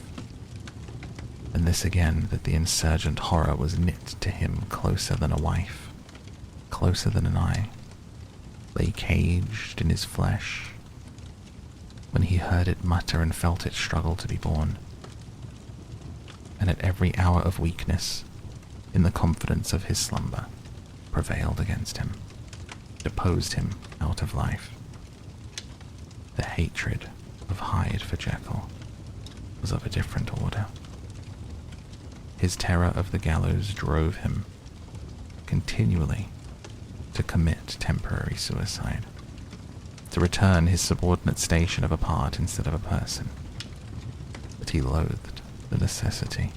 He loathed the dependency into which Jekyll was fallen, and he resented the dislike with which he was himself regarded. Hence the ape-like tricks that he would play me, scrawling in my own hand blasphemies on the pages of my books, burning the letters and destroying the portrait of my father. Indeed, had it not been for his fear of death, he would have long ago ruined himself. in order to involve me in the ruin. But his love of life is wonderful. I go further, I who sicken and freeze at the mere thought of him when I recall the abjection and passion of this attachment. When I know how he fears my power to cut him off by suicide, I find it in my heart to pity him. It is useless, and the time awfully fails me to prolong this description. No one has ever suffered such torments, let that suffice. And yet even to these habits brought no, not alleviation, but a certain callousness of soul, a certain acquiescence of despair. And my punishment might have gone on for years, but for the last calamity which has now fallen, and has finally severed me from my own face and nature. My provision of the salt, which had never been renewed since the date of the first experiment, began to run low. I sent out for a fresh supply, and I mixed the draught. The ebullition followed, and the first change of colour, not the second, I drank it, and it was without efficiency. You will learn from Poole how I have had London ransacked. It was in vain, and I am persuaded that my first supply was impure, and that it was an unknown impurity which lent efficacy to the draught. About a week had passed, and I'm now finishing this statement under the influence of the last of the old powder. This, then, is the last time, short of a miracle, that Henry Jekyll can think his own thoughts or see his own face. Nor must I delay too long to bring my writing to an end. For if my narrative has hitherto escaped destruction, it has been by a combination of great prudence and great good luck. Should the throes of change take me in the act of writing it, Hyde will tear it to pieces. But if some time shall have elapsed, after I have laid it by, his wonderful selfishness and circumscription to the moment will probably save it once again from the action of his ape-like spite. And indeed, the doom that is closing on us both has already changed and crushed him. Half an hour from now, when I shall again and forever re-endue that hated personality, I know how I shall sit shuddering and weeping in my chair, or continue with the most strained and fear-struck ecstasy of listening, to pace up and down my room, my last earthly refuge, and give ear to every sound of menace. Will Hyde die upon the scaffold, or will he find courage to release himself at the last moment? God knows. I am careless. This is my true hour of death, and what is to follow concerns another than myself. Here then, as I lay down the pen and proceed to seal up my confession, I bring the life of that unhappy Henry Jekyll to an end. Thank you for listening. If you'd like to hear even more books, make sure you hit that subscribe button and then head over to the main page to find even more readings. Thank you for joining me. Until next time, good night.